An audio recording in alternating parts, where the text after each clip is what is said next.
to the flag of the United States of America, to the republic for which it stands, one nation, under God, indivisible, with liberty and justice for all.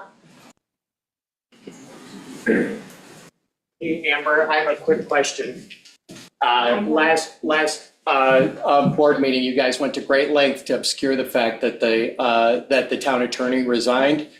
And I want to find out what was up with the $55,000 deal that you guys put together to get him to quiet up. Sorry, at the very end. I'm sorry? This is a town board meeting and we have an order of business and.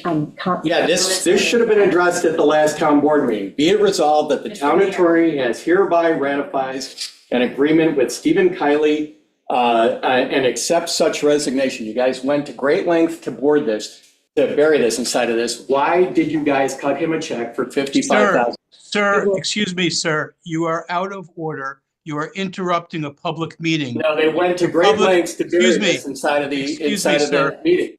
The public will have an opportunity. $55,000 you gave Stephen Kiley. Why did you do At that? the end of the meeting, we take public comments. This is not the time. This is the time, Amber. This should have been addressed last week or at the last board meeting, but you guys went to great lengths to bury this inside of there. Why did we pay Stephen, if he in fact resigned, why did we pay him $55,000? Your comments are not going to be addressed right now. You people are such cowards. It's unbelievable. Gordon, does this have anything to do with you? Absolutely. Absolutely? You went to great lengths to get him fired. You were parading around town and telling people, parading around town that you were going to fire him, and 2 weeks after getting sworn into office, got him fired. Please sit down.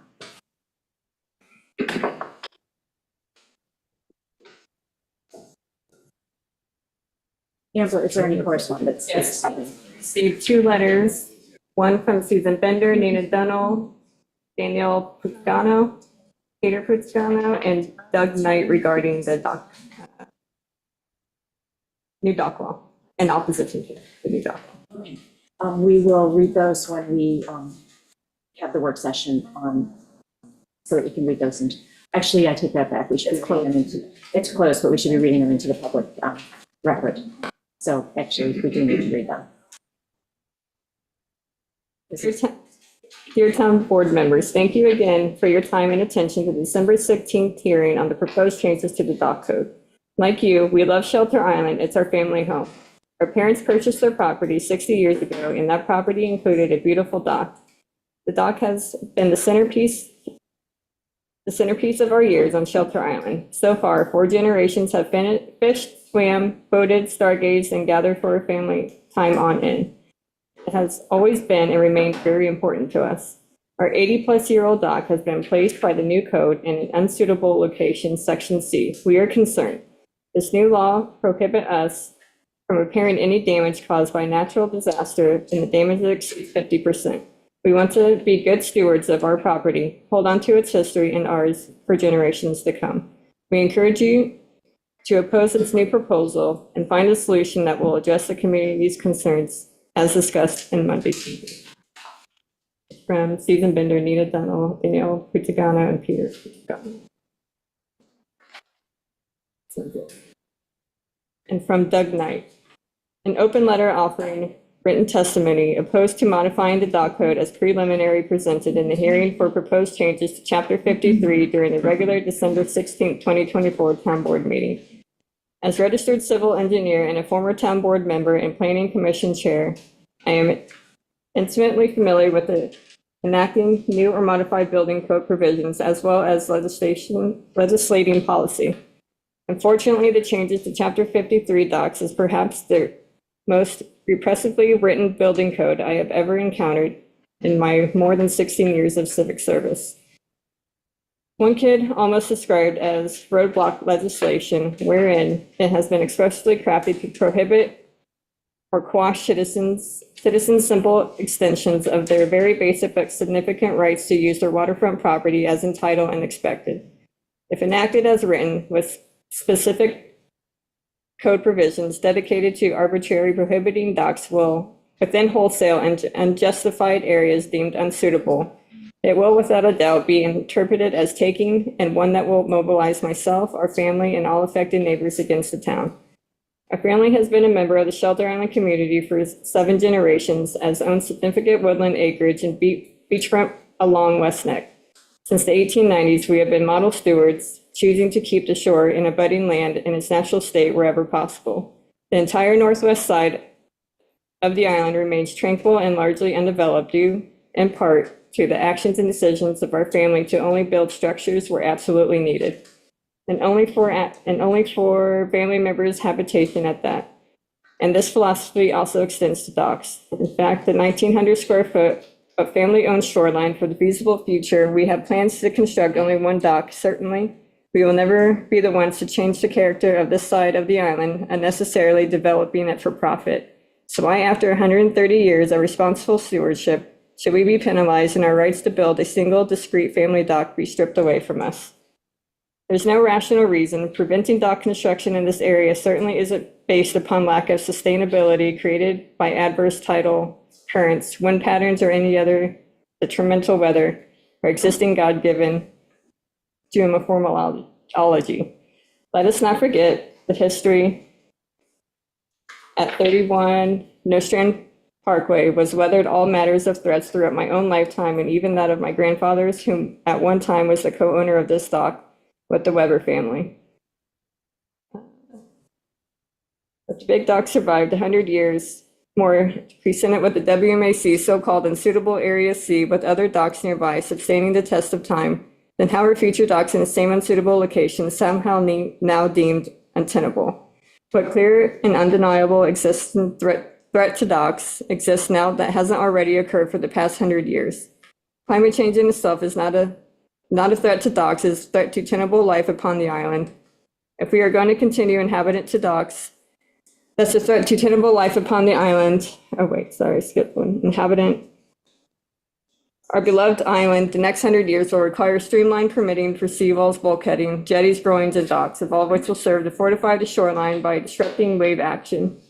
Many thanks for keeping the written record open and for all allowing me to submit this testimony in opposition to the modifying dock. Douglas Knapp.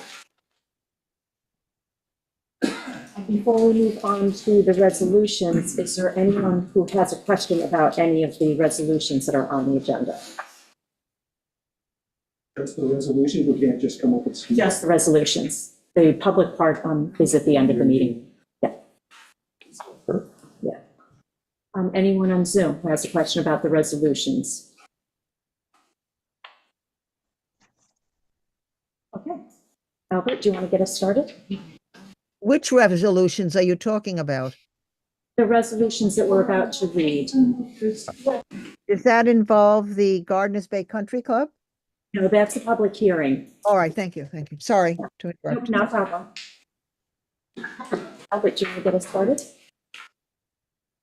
Whereas Marilyn Crandall Jones and Charles S. Crandall, care of Crandall Shelter Island LLC, 6 Somerville Place, has petitioned the town of Shelter Island for permission to install a mooring at location designated as 41.08778 degrees north and 72.3569 degrees west, formerly occupied by the Charles E. Crandall O-2769 mooring. Now therefore be it resolved that pursuant to section 90-5 of the Code of the Town of Shelter Island, a public hearing will be held at 6:04 p.m. prevailing time on the 24th day of February 2025 in the Shelter Island Town Hall, Shelter Island, New York, for all interested persons to be heard in favor of or in opposition to the proposed installation. So moved. Second. All in favor? Aye. Motion carried. Whereas Barbara Ludeman, 15 Bayshore Drive, has petitioned the town of Shelter Island for a wetlands permit to remove existing single-family dwelling, retain existing foundation and floor deck, construct new dwelling on the same footprint with no increase in SFLA, replace existing decks and awnings with covered porches within the regulated areas, existing swimming pool, patio, well, and IAOWTS, buffer vegetation to remain, as for site plan submitted by Sherman Engineering, last revised on 11/25/2023. Now therefore be it resolved that pursuant to section 129-7 of the Code of the Town of Shelter Island, a public hearing will be held on the 17th day of March 2025 at 6:02 p.m. prevailing time in the Shelter Island Town Hall, Shelter Island, New York, for all interested persons to be heard in favor of or in opposition to the proposed application. So move. Second, all in favor? Aye. Motion carried. Whereas a wetlands application was submitted by Daniela Ferrara and Christopher Kemlar on August 22nd, 2024, seeking a permit to demolish and reconstruct the existing 49 square foot attached shed in place in kind located 67 feet from wetlands to construct a 34 foot one-story addition located 79 feet from wetlands, convert a 15 square foot front entry porch into living floor area located 71 feet from wetlands, construct a 587 square foot one-story addition located 91 feet from wetlands, construct a 952 square foot second-story addition located 72 feet from wetlands, reconfigure the existing driveway, abandon the existing sanitary system by pumping the system clean, followed by removal of the system and backfilling of the remaining excavated area with clean, compatible sand in accordance with Suffolk County Department of Health Services requirements, and install a new innovative alternative on-site wastewater treatment system consisting of 1 treatment tank and 3 leaching galleys with room for 50% future expansion located at the closest point 86 feet from the wetlands, all in accordance with the site plan for private residence, 13 Dickerson Drive, prepared by Jeffrey T. Butler, dated April 9th, 2024, last revised August 16th, 2024. Whereas the subject premises is residentially zoned, contains 45,745 square feet, is located on the east side of Dickerson Drive with frontage on Menanti Creek, contains town and state regulated tidal wetlands, and is partially within FEMA flood zone AE elevation 6. Whereas the applicants received a letter of no jurisdiction from the New York State Department of Environmental Conservation dated December 21st, 2017. Whereas pursuant to the New York State Environmental Quality Review Act, the project is a type 2 action. Whereas on January 14th, 2025, there was a public hearing held on the subject application where public comments were received and taken under consideration.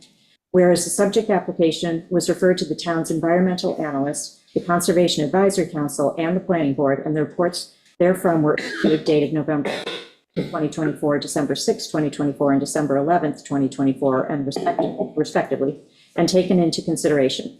Whereas the town board has reviewed said application with regard to the standards of review enumerated in Town Code Section 129-5, and now therefore be it resolved that the town board finds that the project meets the standards enumerated in Town Code Section 129-5, as inter alia, the proposed project will not create a risk of impairing the function and value of the wetland and buffer, diminish any wetland in size unless the approving authority finds that the proposed activity is water dependent or requires access to the wetland as a central element of its basic function, and will result in the minimum possible alteration or impairment of the wetland, negatively impact the quantity and quality of groundwater, create a net increase in risk of runoff, and resolve that the town board further finds that there are no practical alternatives which allow the project to be constructed outside the regulated area, and the applicant will voluntarily implement within 3 months of the issuance of the permit adequate mitigation measures that will contribute to the protection and enhancement of wetlands and wetland buffer units.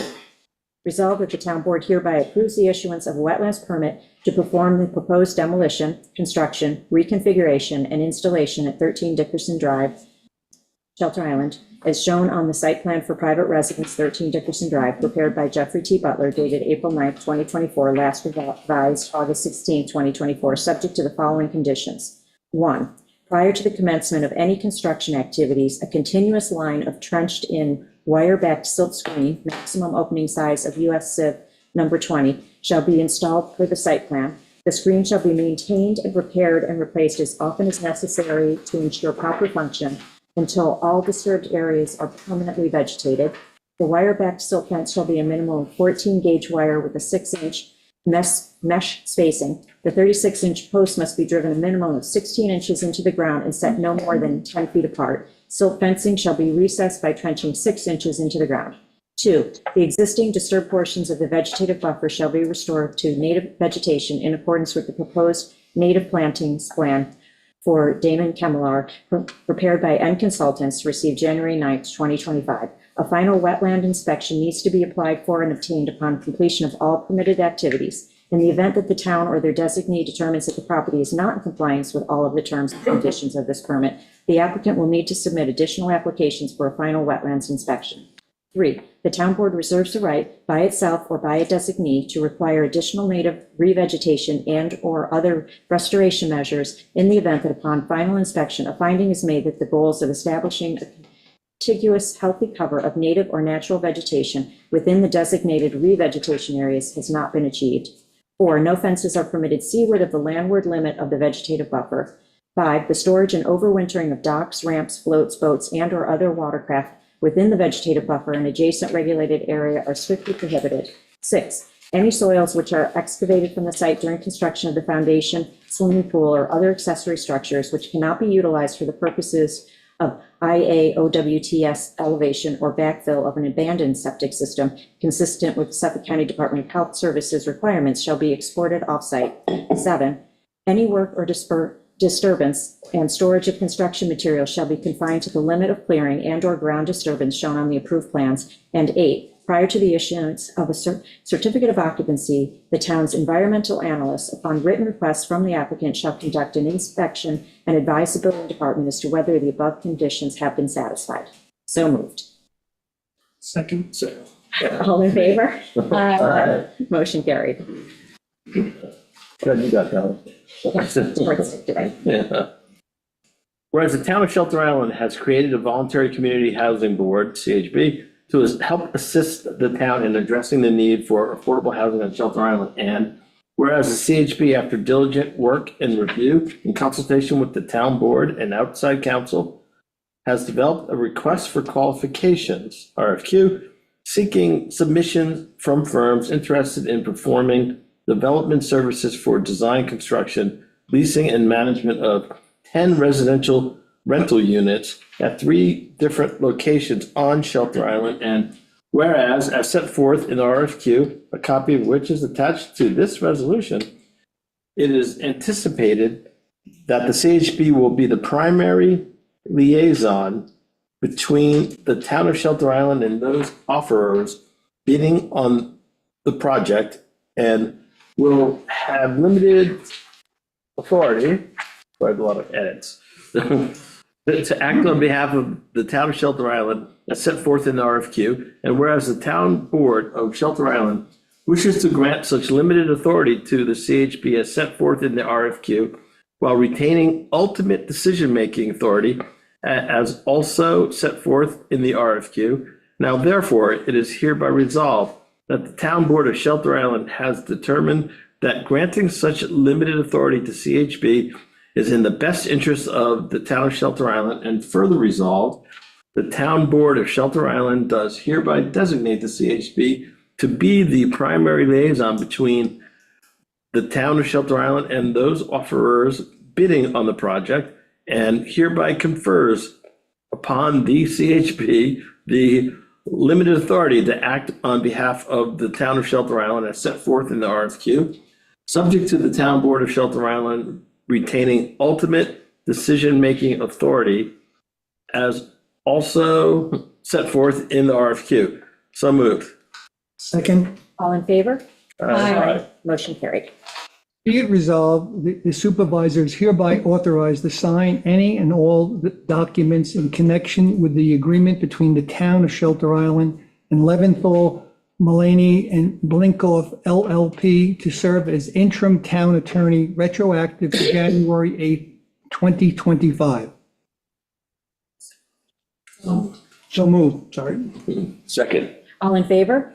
Aye. Motion carried. be resolved that the supervisor is hereby authorized to sign any, excuse me, and all documents in connection with the agreement between the town of Shelter Island and Perillo Hill LLP to serve as interim town attorney to the zoning board. So moved. Second. All in favor? Aye. Motion carried. Whereas New York State Municipal Food Scraps Recycling Grant Program supports projects to reduce the volume of food waste entering the municipal waste stream. Whereas the town is planning to implement a pilot project for food scraps recycling in cooperation with Sylvester Manor, where food scraps will be collected from residents and processed to create compost to be used for growing fruits and vegetables. And whereas New York State Municipal Food Scraps Recycling Grant Program provides 75% funding and requires a 25% matching share based on the total project cost. And whereas the town will submit a grant application requesting an amount not to exceed $14,232 and providing up to $4,744 in local matching funds consisting of in-kind labor provided by the town and Sylvester Manor staff in support of project operations. Therefore, be it resolved, the town board of the town of Shelter Island hereby authorizes the supervisor or her designee to execute any and all documents pertaining to the New York State Municipal Food Scraps Recycling Grant Program grant application submittal for the Pilot Food Scraps Collection Pilot Program. So moved. Second. All in favor? Aye. Motion carried. Whereas sealed bids on the purchase of number 2 fuel oil for the year 2025 were received by the town clerk's office until 3 p.m. on the 13th day of January 2025, at which time they were publicly opened and read aloud as follows. J.W. Picozzi, Inc. For each gallon delivered for the calendar year 2025, the differential would be the sum of 0.649 cents per gallon. Now therefore be it resolved that the contract for the purchase of number 2 fuel oil for the calendar year of 2025 is hereby awarded to J.W. Picozzi, Inc. for the sum of the differential of 0.649 cents per gallon. So moved. Second. All in favor? Aye. Motion carried. Whereas sealed bids on the purchase of propane for the year 2024 were received by the town clerk's office until 3 p.m. on the 13th day of January 2025, at which time they were publicly opened and read aloud as follows. J.W. Picozzi, Inc. For each gallon delivered for the calendar year 2025, the differential will be the sum of $1.25.9 per gallon. Now therefore, be it resolved that the contract for the purchase of propane for the calendar year of 2025 is hereby awarded to J.W. Picozzi, Inc. for the sum of the differential of $1.25.9 per gallon. So moved. Second. All in favor? Aye. Motion carried. Be it resolved, resolution number 48-2025 is hereby amended to read as follows. Be it resolved, Trent Firestein is hereby appointed to serve as the fit aides for the year 2025 at a rate of $19.65 per hour. So moved. Second. All in favor? Aye. Motion carried.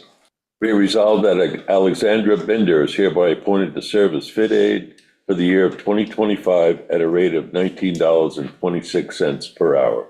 So moved. Second. All in favor? Aye. Motion carried. Whereas the term of Laura Cunningham as a member of the Board of Ethics expired on September 1st, 2024, and whereas Ms. Cunningham has expressed her willingness to continue to serve in said capacity, now therefore be it resolved that Laura Cunningham is hereby reappointed to serve as a member of the Board of Ethics for a term to expire on September 1st of 2029. So moved. Second. All in favor? Aye. Motion carried. Be it resolved that Julia Weisenberg is hereby appointed to serve as chair to the planning board. So moved. Second. All in favor? Aye. Motion carried.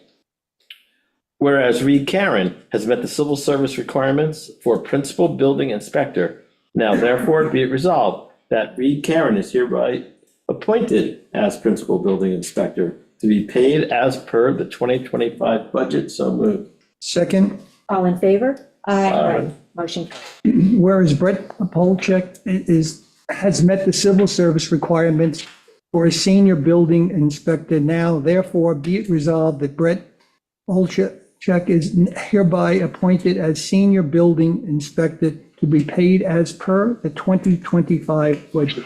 So move. Second. All in favor? Aye. Motion carried. Be it resolved that the following title changes are hereby approved, retroactive to January 1, 2025. Ray Congdon from labor to automotive equipment operator. Robert Brewer from automotive equipment operator to heavy equipment operator. Anthony Ryder from automotive equipment operator to heavy equipment operator. Martin Hunt from heavy equipment operator to construction equipment operator. And Brett Page from construction equipment operator to crew leader. So moved. Second. All in favor? Quick discussion. Aye. Nope, Just no discussion, yep. Yeah, just quick discussion. My note here is, how does this affect their paying our budget? I just don't remember from the budget discussions. We had put in the budget for 2 people to get elevated. So this obviously, there were a few more who realized that they too were eligible. The incremental cost is about $3,000 per employee. Okay, so, two of these four were factored into the current budget. Yes. So there's Yes. $9,000 that's Yeah, no. floating around somewhere. 3,000. Oh, three, but per. Yes, per person. So there's five of them listed here. So we budgeted for two of Two of them. them, so three we didn't have budget for, and that's $9,000. No, that would be $3,000. It was 1,000. Oh, 1,000, Yeah, I I'm thought you said sorry, 3,000 per person. No, yeah, 1,000 per person, in a $3,000 increment. for the Okay, budget. that's my question. All in favor? Aye. Aye. Motion carried. Be it resolved that the supervisor is hereby authorized and directed to credit the Staples refund check in the sum of $123.90 to the 2024 A5010.400 expense account. So moved. Second, all in favor? Discussion? Oh, discussion, sure. I'm calling for discussion now because the other one's really long, but it applies to that one as well. I know I brought this up last year, we made some changes. The transparency of this description, I just still don't think it's good enough. Yeah, Staples refund checks, we returned something and got some money back. But in the next resolution, it's just not clear what all this money's for. And I know we get piles of reports from the town clerk's office. Thank you very much, Emmer. But it's not transparent to the world at large. So maybe a little bit more of a description here would be helpful. And a great example would be 2 resolutions down. When we talk about the 3,700 for recreation department miscellaneous for annual subscription to the that describes what it's about. So a little bit more description would be appreciated. That's my discussion. Okay, so which resolution are you talking about? Budget transfers. About all these transfers, they're just not described at all. Yeah, no, but I'm just saying, you're saying it should Oh, be like this is a good one. All right, but this isn't a budget transfer, this is Yeah. an authorization to spend. Yeah, but it explains what we're authorizing. And the public could see it more easily there, rather than asking them to go and pull the reports from Amber's office and look it all up. But just a little more description would be helpful. Well, with the budget transfers, you don't exactly know where that money is going to be paid to. So they're moving it because they need to spend it or use it in that budget. But that's the problem, because sometimes the transfers are money that hasn't been spent from column A, and you move it to column B so we could spend it. But that's the problem. But we can talk about it another time. I just wanted to point it out now. Yeah, there's, Shelby created a spreadsheet. To be discussed. Yeah, we get them, but these people don't get them. But we can talk about it. I mean, I'm just Yes. pointing it out. Mhm. I'm not saying I'm gonna vote against this, because I'm just saying that we need to do better. So we're still on the resolution that Meg read. Right. So you moved it, I seconded it. All in favor? Oh, go ahead. Aye. Motion carried. Okay.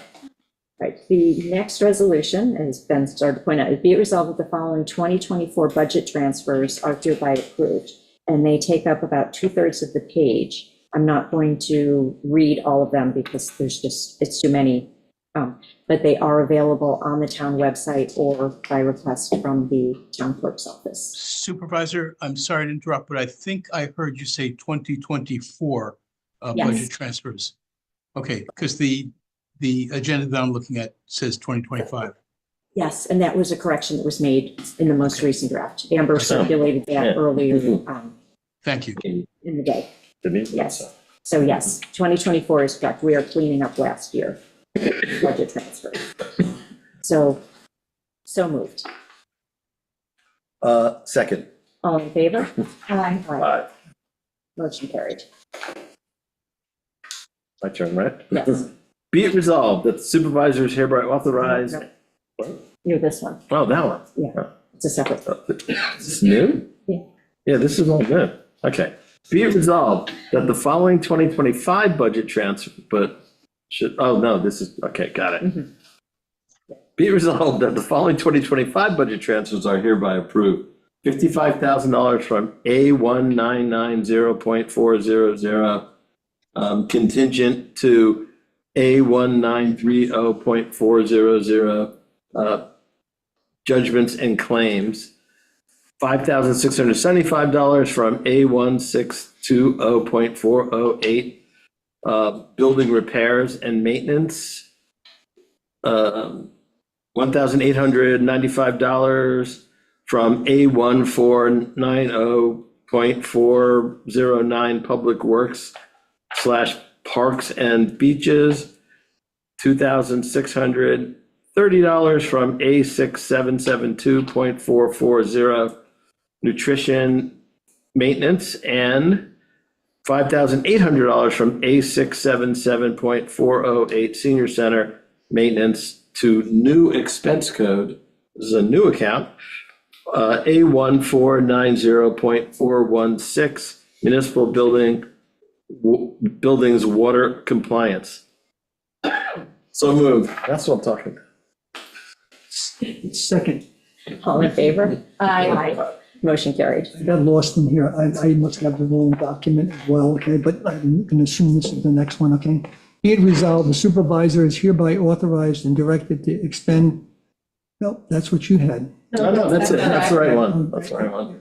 Authorized and directed to expend the sum of $3,700 from the 2025 A7020.484 Recreation Department miscellaneous to Recreation Desk LLC for annual subscription of recreation and park software with a contract term of January 1, 2025 through December 31st, 2025. So move. Second. All in favor? Aye. Motion carried.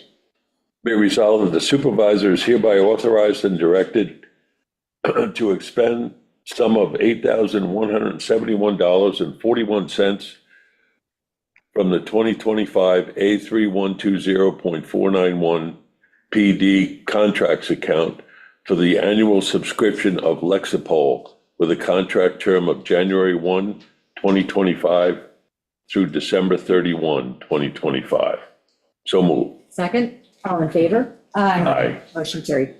Be it resolved that the supervisor is hereby authorized and directed to expend the sum of $989.99 from the 2025 A1330.476 TR computer software account for the subscription of Edmunds GovTech InTax web portal with the contract term from February 1st, 2025 through January 31st, 2026. So moved. Second.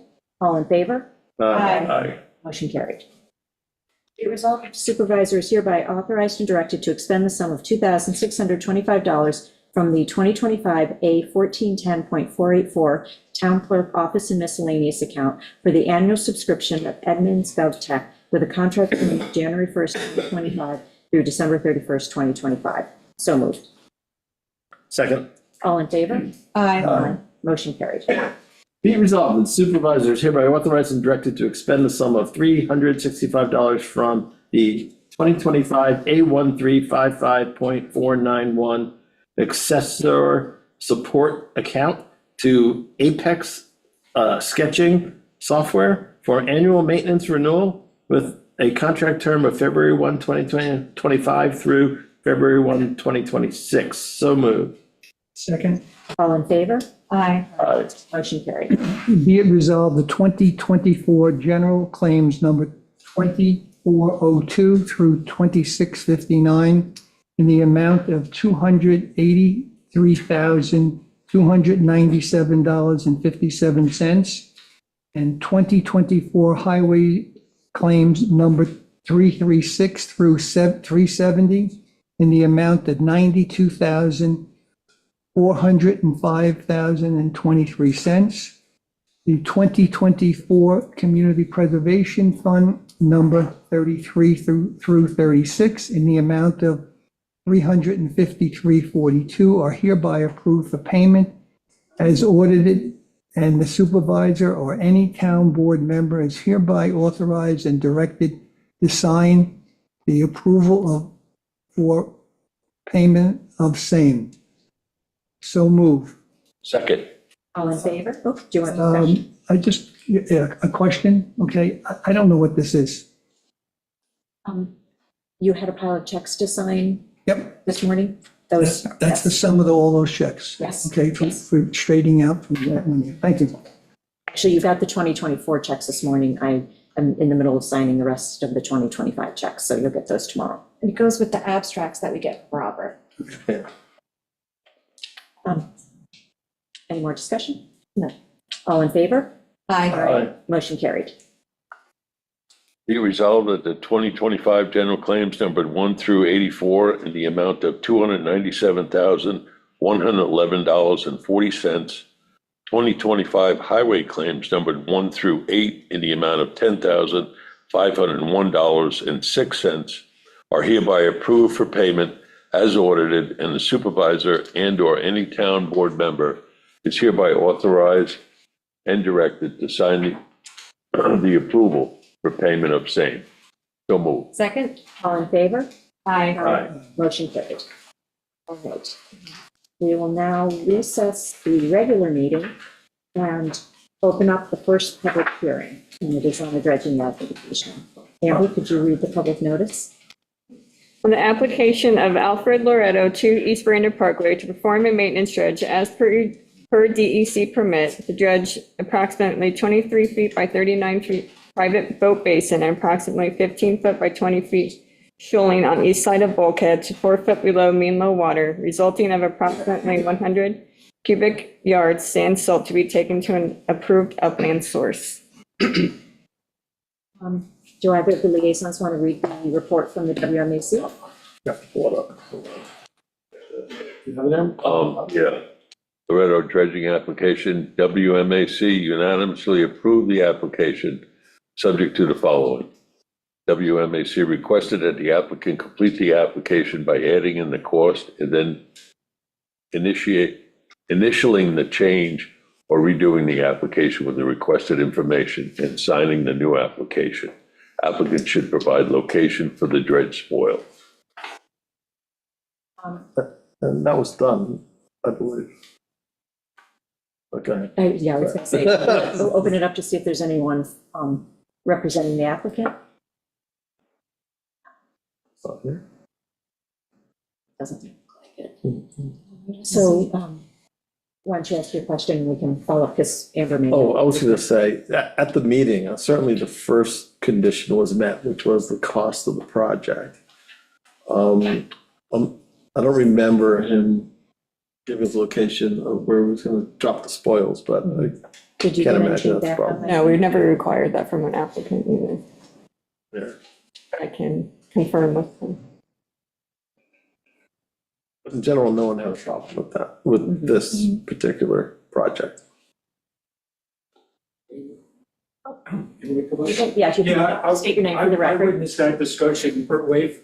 So I witnessed it, and I think, until the contractor pulls it out, he doesn't know exactly where he's going to put it.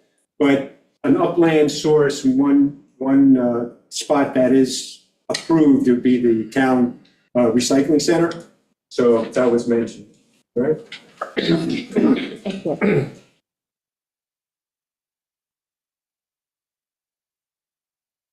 Anyone else who wishes to speak on this? Anyone on Zoom?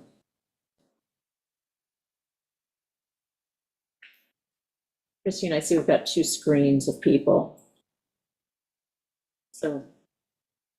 Look. No hands. Right, no hands. All right, do we want to close this public hearing, or do we want to wait until we definitively know? I would suggest we close it because there's nothing controversial about it. And we're waiting for bits of, well, one bit we got, and the other one we've never asked anybody before in the past. So I don't think anyone's worried about this. I'm okay with closing the hearing. Okay. All right, so we'll close that public hearing. We will open up the next public hearing, which is a wetlands applications for 7 Larry Lane. If we could read the public notice. On the application of Andrew Marks, 7 Larry Lane, for a wetlands permit to remove existing porch, shower, storage bin, and concrete, construct a new dwelling addition on north side of his existing house construct a new pool and porch on the east and south sides of the dwelling, install the Fuji Sen 7 IA on-site wastewater treatment system with precast leaching galleys, and install 8 feet by 3 feet dry wells for management of runoff and pool backwash, as per plan submitted by Barrett, Bonacci, and Van Weel, PC, dated March 18, 2022. We have reports from Planning Board, Conservation Advisory Council, and our environmental consultant. Does anyone, either of the liaisons for Planning Board, want to summarize the Planning Board's memo?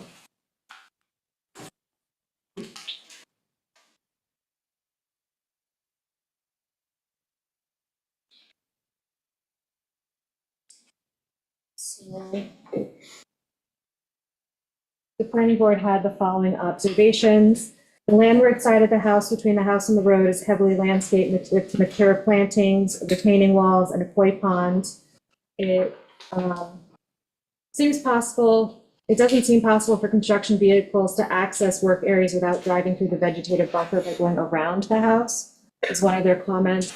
Because of the above, the proposed location and length of the wire backstop fencing might need to be updated depending on how they're going to access the property.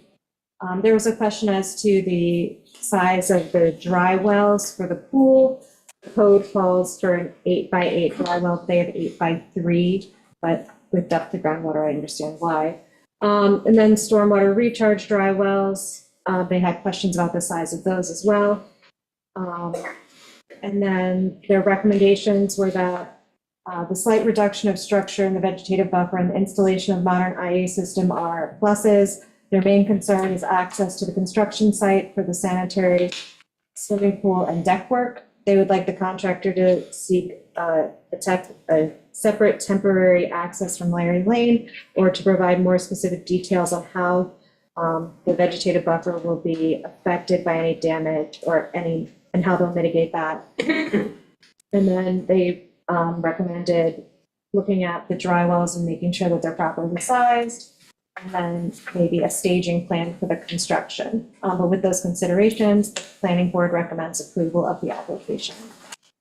I think we did receive correspondence responding to a few of those topics, so we didn't go over this. Yeah. From the Conservation Advisory Council, they issued their report December 6, 2024. The wall being built around the AC condenser should be relocated clear of the 100-foot adjacent vegetative buffer.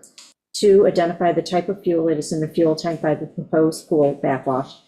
3, reconfigure the new entry level if possible. And we also did get correspondence addressing those. And then Teresa Mason is on. So Teresa, will let you summarize your report. Hi, good evening. Teresa Mason on behalf of the town. My concerns with respect to this project is that there are some additional information that's needed. Specifically, one of the things that I had some concerns about was the access off of the private right-of-way to a larger piece for a recreational property, and whether or not they had access there, because otherwise, the driveway may need to be reconfigured and the project may need to be reconfigured. Additionally, because of the shallow depth to groundwater on Shelter Island, I do recommend that we get a cross-section of the swimming pool to make sure that we don't need to dewater for the purposes of constructing the swimming pool. The cross-section should demonstrate that the pool is a minimum of 2 feet above the groundwater table, as demonstrated by the test hole. Also, the proposed retaining walls, they should have the top and bottom elevations of the retaining walls so that we know the height, because at a certain point, there may be a requirement for railings to go on top of that, and for the building inspectors to determine. And then finally, there is a retaining wall right along the easterly property line. There's a concern that that footing for the retaining wall may extend onto the adjacent property. So that should also be addressed. Once those items have been addressed and we can confirm that they do have proper access off of the right-of-way, and as well as the cross-section of the swimming pool. I think the project is generally compliant. I am recommending a 20-foot vegetated buffer with allowance to a pathway down to the dock. But the buffer should be naturally vegetated with landscaping, and a landscape plan or a revegetation plan rather should be submitted. If you have any questions, I'm more than happy to answer them. Thank you, Teresa. We did on Friday receive further correspondence that addressed some of these questions. I don't know if you have received that yet. I presume the I did not. applicant will address them, but we'll make sure you get those tomorrow. Okay, is there someone here representing the applicant? Hi, good evening, everybody. Kelly Rosado with Land Use Ecological Services. Thank you for the quick summaries. I will just kind of go through briefly the planning board report, CEC report, and Teresa's report with respect to the recommendations. This was in the letter that I submitted that you all received Friday. Apologies for the late submission with the holidays and receiving comments mid-December. It was tight to get it all turned around. With respect to the CAC report and the air conditioning condensers and the walls being relocated to be clear of the 100-foot setback, currently those condensers and the wall are about approximately 92 feet from the wetland boundary. They're being shifted approximately 3 feet landward to be 95 feet away from the wetland boundary. They just can't be moved another 5 feet because of the way the driveway is configured, the garage entrance to the residence. So, shifting them even further would kind of impact that. It's just, but they're getting moved landward. The fuel tank was brought up by a couple of reports. It is a propane tank, and actually the plans that you received on Friday show that it's going to be relocated from the side of the pool and patio that are proposed to the front yard on Larry Lane. So it'll be well out of the wetland setback. I don't remember if I put the exact distance. Oh yeah, about 173 feet from the wetland boundary, where it's currently about 81 feet from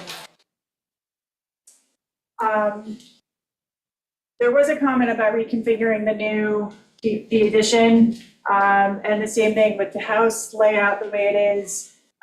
It's that minor addition is proposed where it needs to be. They really can't reconfigure it with the floor plan the way it is now. It is almost 94 feet from the wetland boundary now. Let's see, with regard to Teresa's reports, the walls that are shown on the plans are all cosmetic walls. There are no retaining walls that are proposed here. They're just sort of landscape and cosmetic walls.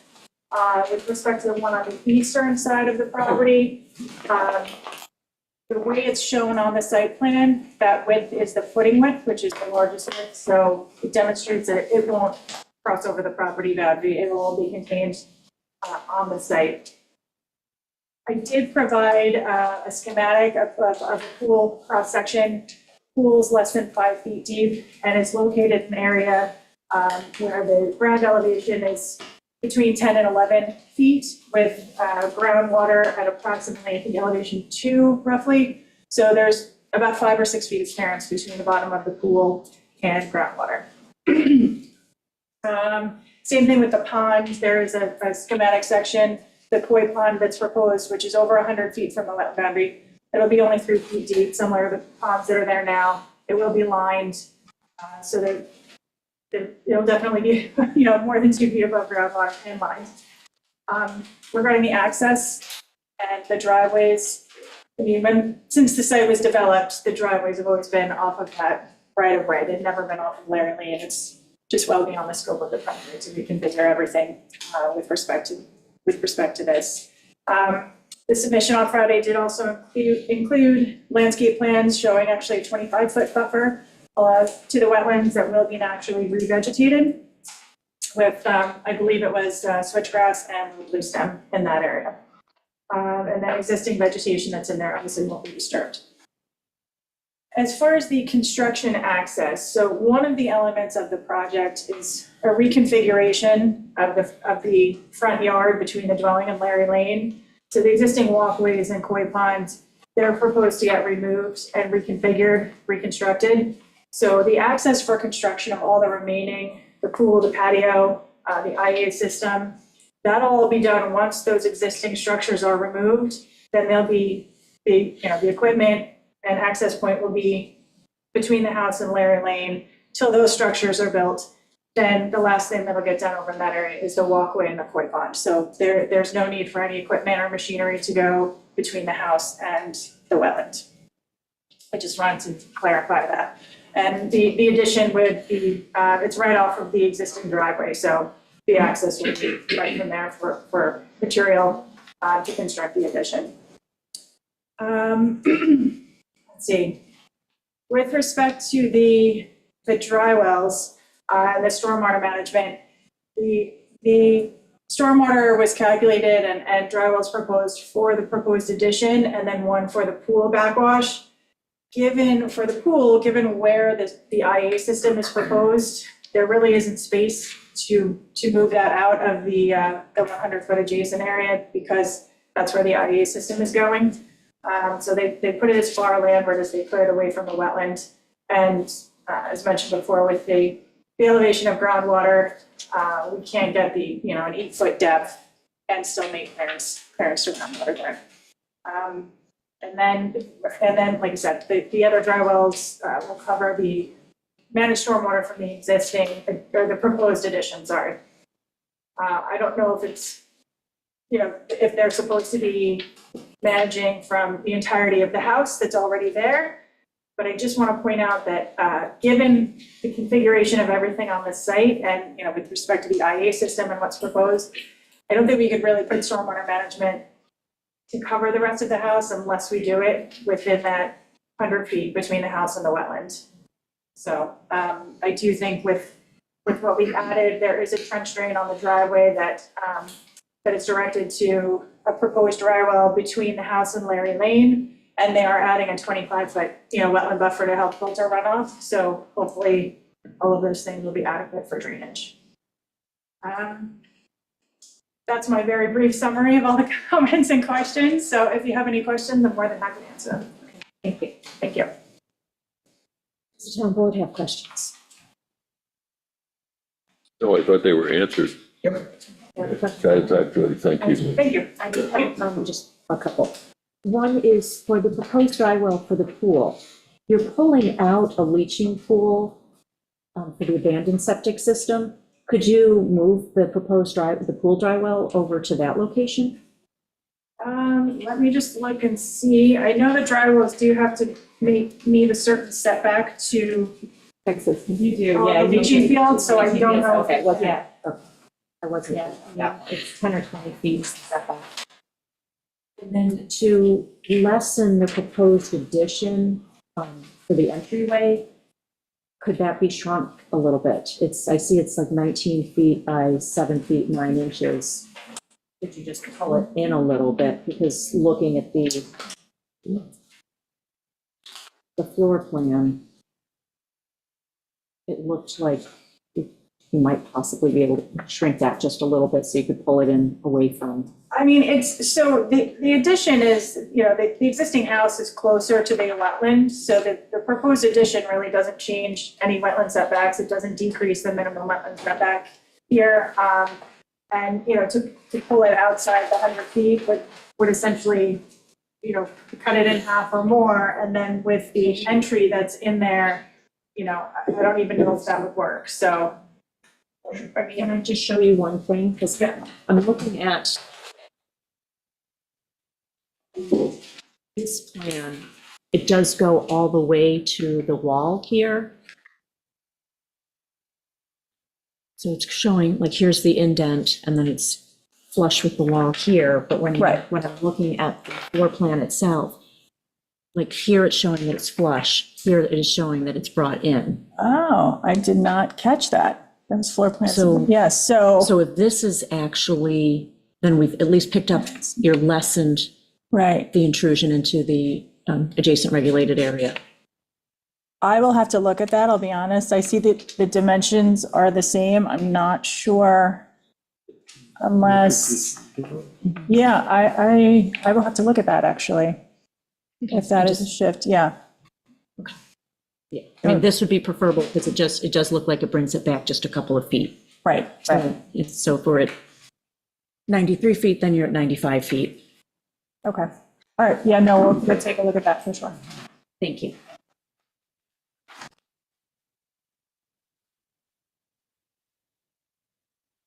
Tracy, you have a question? Wanted to say that Amber had just sent me the revised plans. They are generally consistent with what I would recommend. The revegetation plan is got species that I would approve, and spacing is acceptable. And the cross-section also provides the information that I need. And to confirm that there is no dewatering required. One comment I would make, though, is, again, we need some clarification as to whether or not they do have authorization to take access off of that access strip, because that's not their property. And we want to make sure that they have the proper authorization. We shouldn't be approving any projects for work that don't have the proper authorization and easements.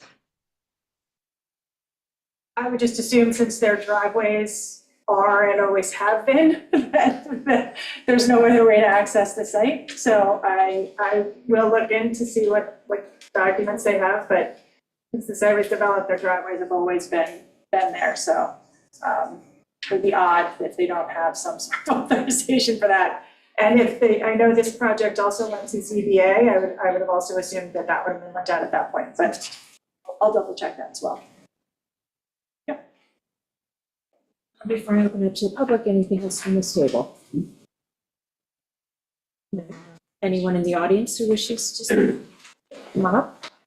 Yes. Identify yourself. Yeah, Bert Waif, I've been coming to meetings for a number of years. And this is kind of new to me, seeing an environmental consultant that you've hired. But I'm just a little confused because what she's talking about right now doesn't seem like an environmental consultant kind of job. I mean, I thought that was flowers and setbacks and water things. She's talking about easements and, things that you would think would be like the building department would have. And so kind of like, I don't know what, did you tell her to go and just do everything and look at everything? Is she like so anyway, that's my question. And then also I noticed you published in the paper that she receives $150 an hour, including her travel time. And I was just wondering, because she's on like a lot of different things here. I was wondering if she's charging, you're looking at her invoices, she charging travel time for each one, or is it cumulative? But it's like, and then it's like, doesn't sound like a really big project, money wise. And I was just wondering if the permits fees that they paid, to get this permit and to do this is coming anywhere close to the amount of consultants and fees, that the town's inquiring about getting for it. I mean, I wonder if it's a winner or a loser for the town. Sounds like a loser, but. Your questions are all Oh. kind of process and procedural kind of questions. Right. This public hearing is for the wetlands application itself. Oh, So if you want to come back during the work session, we can go over those questions. okay. But I just specifically Okay. today. All right, yeah, all right, no problem. Sometimes we used to talk about something. We're at the end of the meeting. You used to get Yeah, it. the meeting, That's fine. yes. Yep. I'll come back. Thank you. Anyone else in the physical audience? Anyone else on Zoom? And if you can either raise your hand using the reaction feature or turn on your video and raise your hand. We're monitoring two screens. I don't see anyone. Proactively make the changes and stay ahead of us, because we want everybody. Yes, that's true, yes, yes. We do appreciate you responding to all of the various reports, and it does help the process go We would along love it faster. if every applicant behaved the way you have, which is really get ahead of all this and try to be responsive, and it was very helpful. So we have two open items then. The question that I had about the entryway addition and then the Right of way. right-of-way, having something. I guess we should leave this open for written correspondence? Yeah. Yeah, well, just one other question. So you did do a test drilling for the dewatering? For the sanitary system, yes. Okay, and the pool? Yes, well, the test hole locations, the pool and the sanitary system are fairly close in proximity. Okay. So, yeah, I believe there might have even been 2 test holes, but they should be on the survey or the sanitary plan that the town has. I just got a little confused, but, okay. Unfortunately. And how much time do you think you would need to respond to these questions? Honestly, hopefully I can get an answer in a week, but if, I'll make sure we get an answer in a week. How about that? The floor plans, that'll be a pretty easy, the easement maybe. I already emailed Blanca, so tomorrow morning we'll work on it. Okay, Pam, I see you have a question. Yeah, just a quick question. What was the classification under secret for this project? Was this a type 2 action or a type 1 action? Did the town board make It was that a type- determination? It was a type 2 action. Okay, because I just didn't notice it in Ms. Mason's report. Thanks. Okay, so I want to bring up the calendar for dates. So today is the 27th. You'll respond by the 3rd. We'll post those responses, so we'll leave written correspondence open until the 10th. Actually, yeah, until the 10th, because then we can pick this up on February 11th work session. So Supervisor, just so that I'm clear, you're proposing to close the hearing, but leave the record open for those further written submissions. Is that right? Yes, for written submissions from the applicant and then any written correspondence once those responses are posted from the applicant. Thank you. Not public comment. Pardon? But not public comment. Oh, no, that's why it's 2 weeks. So 2 weeks for public written comments. Yeah.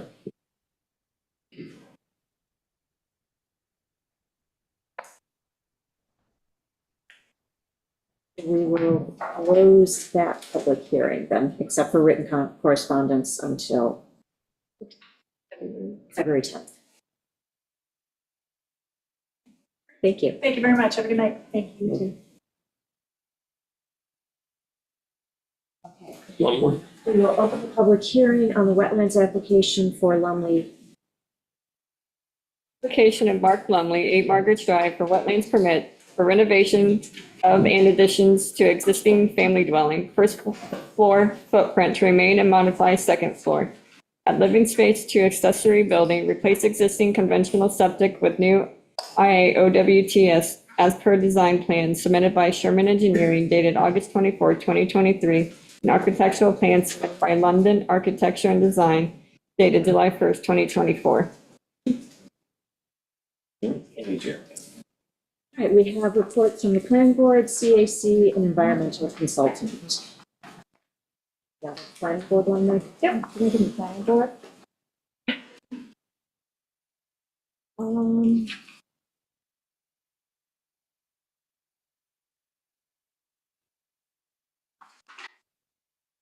right, so the majority of the existing single-family home is within the 100-foot regulated area. The deck is to be rebuilt on a portion of the second floor, which are in the 75-foot vegetative buffer. The bocce court is going to be removed, and the shed was already removed by the time that the planning board had looked at the property. The application states several mitigating measures, including the upgrading of the 1973 sanitary system with an IA system with a pressurized shallow drain field, along with stormwater dry wells, wire back silt fence, and then a 10 to 15 foot non-turf buffer is proposed along the creek front prominent names as well as planting density has been outlined. They feel that the buffer is of sufficient depth based on the relative flatness of the property. They find that the decrease of structures in the vegetative buffer and the minimal increase in the adjacent regulated area are reasonable, and their upgrade of the sanitary system is a benefit. So with the above considerations, they recommend approval of the application. I have CAC report from September 20th, 2024. Their findings were: 1, no house number on site. 2, old vegetation and stormwater plan dated 7/3/2024 indicates elements that no longer exist on 9/9/2024, which I presume is their site visit date. Please update and indicate wetland improvement for removal of shed and wood/wire fence and the bocce court, all within vegetative buffer and adjacent regulated area. 3, new fence in vegetative buffer which impedes access to area. 4, no expansion in vegetative buffer is permitted.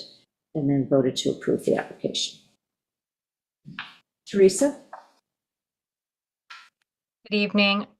So the proposed second-story additions are fairly minor in nature. Our major concern was the establishment of a vegetative buffer. It's recommended to be 10 to 15 feet, and a native landscape plan should be provided. Our other major concern was the materials in which the deck was going to be reconstructed with. Our office recommends that the deck be reconstructed with untreated materials because treated materials like CCA, MCA, copper azole, those can all leach into to the ground and into surface waters and can cause deleterious effects on benthic and marine organisms. So it is recommended that they use alternatives like composite decking or, tropical hardwoods from sustainably sourced plantations. But those are our recommendations: the establishment of a buffer and the use of untreated wood materials. Thank you. And I see we have Matt Sherman representing the applicant. Good evening, Matt Sherman with Sherman Engineering and Consulting. I'm here tonight to represent the property owner, and also Jared London, who's the project architect, is on by Zoom if you have any questions for him about the building design, materials, things along those lines. I've got a quick PowerPoint presentation that I can share with the board just to kind of go over the project.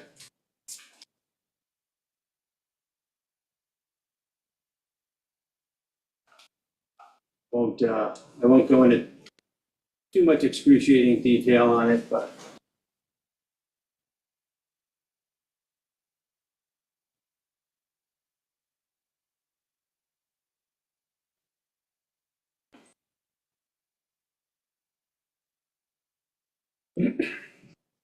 okay, this property, it's just over an acre, 45,500 square feet on Margaret's Drive. The creek is to the north, Margaret's Drive is to the south. This slide that's on your screen right now is, on the left-hand side is the existing construction. The right-hand side is proposed, and I'll have a zoomed-in version of this here in just a second. But just so you can see that from a wetland standpoint, from a site planning standpoint, the site is not going to change very much. The couple of things that were mentioned by the planning board and the CAC and Ms. Mason, some of the key things is that bocce ball court, which I picture that in a second. It's a little bit of a misnomer calling it a court, but that bocce ball thing, and then the septic, those are all going away with the new IA septic going in with a pressurized shallow drain field. That's going to be over 100 feet from the wetlands boundary. Also, the additions and modifications to the principal dwelling, those are going to be a net decrease in the vegetative buffer, and then the other addition will be on the in the adjacent regulated area. One important thing to note is that the existing house right now is a 6-bedroom house. It's going to be going down to a 5-bedroom house, and there is an accessory building on site that's outside of the 100-foot setback, so it's not really part of the wetlands approval per se, but it is part of the overall project. Right now, there's just a open second floor on that accessory building, and we are going to be putting a full bath in that, so we're calling that an additional bedroom. So really, it's going from 6 bedrooms in the main house. We're going to have 5 in the main house and 1 in the accessory building. This is a zoomed-in version of the house itself. These actually zoom in a little bit more, make it easier to see. So this is on the showing on the second floor, or on the overall floor plan. You've got in blue here. This is an area that's being removed. 54 square feet, is being removed from the vegetative buffer, and about 21 square feet is being removed from the adjacent regulated area. So at the same time that that's being removed, here on this to your screen, the northern portion, we've got a 51 square foot expansion in the vegetative buffer, so a net 3-foot difference, reduction in the vegetative buffer. And then we've got a 54 square foot addition within the adjacent regulated area.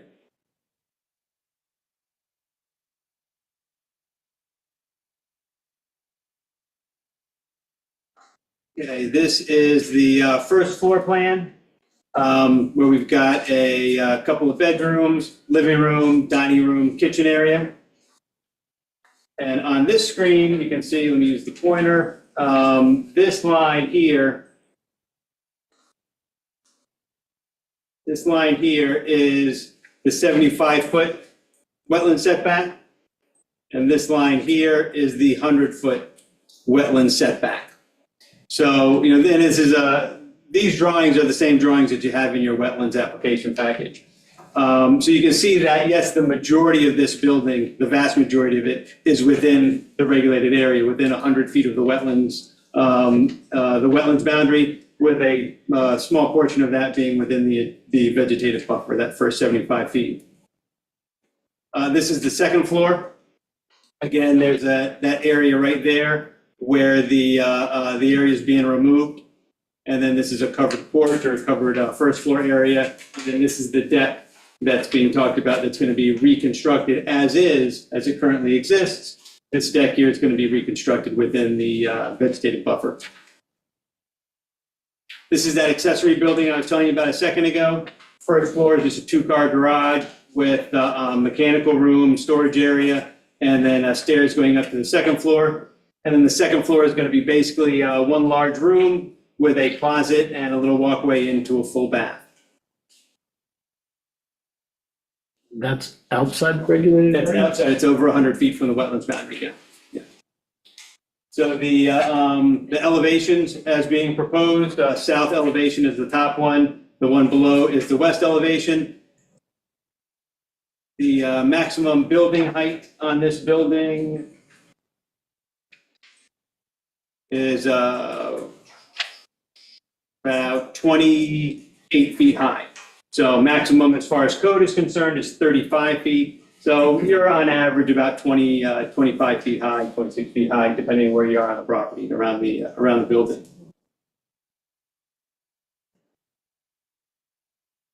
East and north elevations.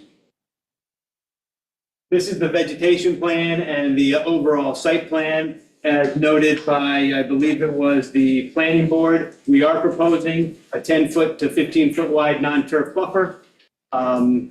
Areas that are going to be disturbed during construction will reclaim with turf grass, whether bluegrass or fescue mix.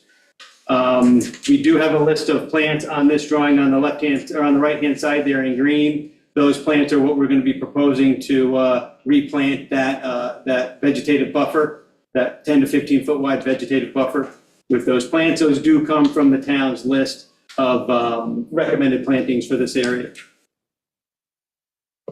Also on that drawing is on that lower left-hand corner, stormwater control.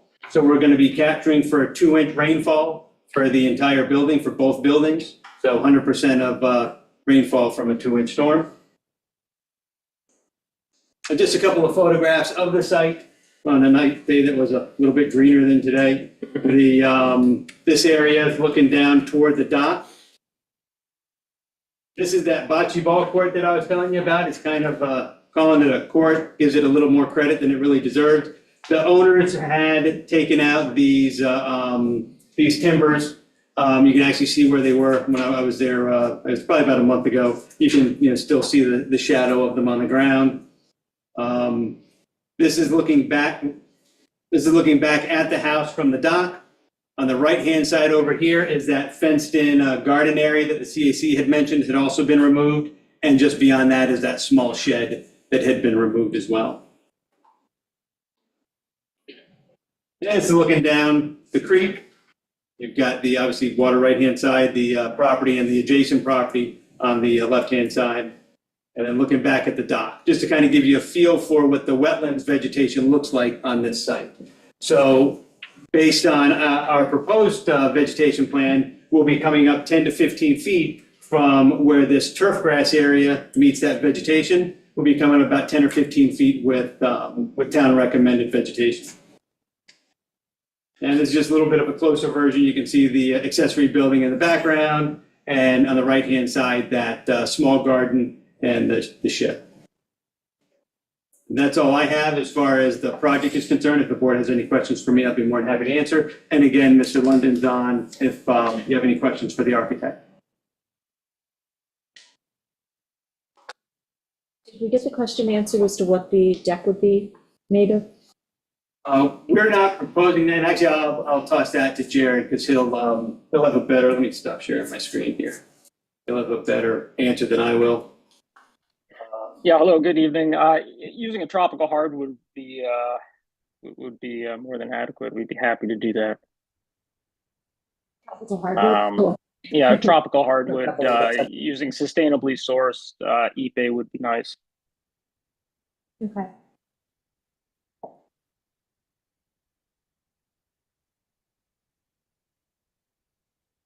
Anyone at the table have any additional questions? Yeah. Didn't know this house is on the market. I'm telling my cousin about it. Gordon, do you have anything? I don't. Anyone from the fiscal audience have any questions? Yeah. And remember, pertinent to the wetlands application. So I'll be quick, yeah, about this application, the tropical hardwood, so they said the CCA, now what about the underlying structure? And I think maybe when you talk about CCA and trying to, you're a consultant, you're paying a lot of money for it, whatever, we'll talk about that later. You pay for good advice, and when you get what you pay for. But does she know, or you know, that just about every single dock, every single piling around the island is CCA? And we're a little worried about a few boards over there. It's a thing. Anyone else in the physical audience? Anyone on Zoom? Okay. I propose that we close this public hearing now. Everyone agree? Yes. Good.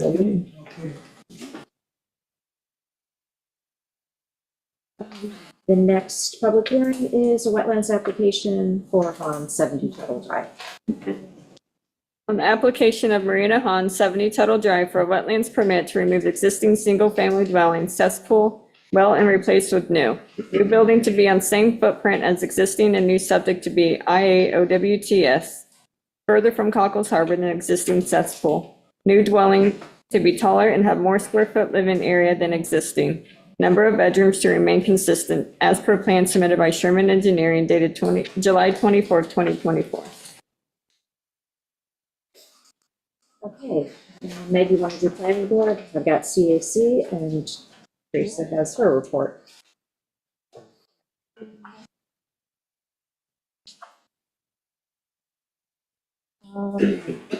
So this project has a letter of no jurisdiction from the DEC. It has a new Suffolk County Department of Health permit for a wastewater treatment system. The bulkhead is minimal. It's a low stone wall. So with sea level rise and storm surge, it probably won't provide much protection, is an observation that they made. Let's see. The proposed ground floors seem to be at sufficient height to avoid future harbor waters concern, but it's set over a basement where none currently exists, so there may be flooding in the basement should there be storm surge. Test hole data indicates groundwater was found at 1 to 2 foot elevation or 1 foot 2 inch elevation.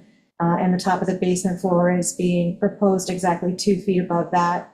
We recognize that water levels seasonally fluctuate and recommend a greater separation distance than the proposed minimum. The existing lot is very small, not allowing for much flexibility in site development. Well, under the 35-foot code maximum, they acknowledge that the increase in dwelling height proposed as 32 foot 6 inches is above average existing grade, will affect the neighbors' water views and the neighborhood character. They did not observe any existing stormwater capture, and it's proposed with which is proposed with the new construction. The application states several mitigating features, including the removal of cesspools and the installation of the IA system with a shallow pressurized shallow drain field, the installation of stormwater collection and recharge, and the use of wire backstop fencing to control runoff. It also proposes a 15-foot buffer of bayberry, 3-gallon size, planted 36 inches on center, planted within the existing vegetation. They feel that the buffer is sufficient with considering the flat nature of the property. The ZBA also ruled on this application with resolution number 5 of 2024, saying that the front yard landscaping be planted and perpetually maintained as reflected on page A204 of the Stella Lamont Architects construction plans. Due to the densely populated area and shallow well water lens, they recommend the installation of a 5-gallon permanent well pump.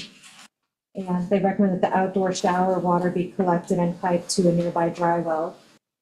They would also like to see greater separation of the cellar floor from the water table. Let's see. We note that in chapter 129.2 states that under existing structure on lot with a bulkhead, that new construction outside of the footprint and all other within the vegetative buffer is not permitted. The planning board, in reviewing the past wetlands applications, followed this provision closely and will not support any new construction in the vegetative buffer beyond the 100 square foot exemption. We ask for greater clarity in how the new construction is being limited to the 100 square foot exemption. With the above conditions, considerations, we recommend approval of the application. CAC had one recommendation. The enlarged proposed stairs in the regulated buffer is not permitted. So the application was approved with the removal of expanded staircase. Teresa? Good evening again. Teresa Mason for the record. Generally speaking, it is recommended that septic systems be located on the landward side of the house. However, because of the location of the neighbor's well, that's not physically possible. So based on a meeting that we had with the Peconic Estuary Programs Technical Advisory Committee and a report from Dr. Gobler, the proposed IA septic systems are doing great job at reducing nitrogen. However, Dr. Gobler indicated that up to a 75% reduction in nitrogen loading is necessary. And so septic system upgrades to IA only get you 50% there. So we are recommending a vegetative buffer be established and expanded to 25 feet. And planted in consistent with the revegetation plan that was initially submitted. But that will help to reduce overland runoff. The roots will also intercept some of the groundwater, which may have nitrogen in it from the septic system. And that'll help to further reduce nitrogen loading. So our recommendation is to approve the project plan with an expanded buffer of 25 feet. Thank you. And we have Matt Sherman here representing the client. Sherman Engineering and Consulting. I'm here with Marina Hahn, who's a property owner. She's in the audience tonight. Also, Michael Lamont and Durham, who are the architects on the project. Again, kind of what the last one is, if you have any questions, they're here to answer those. Another quick presentation.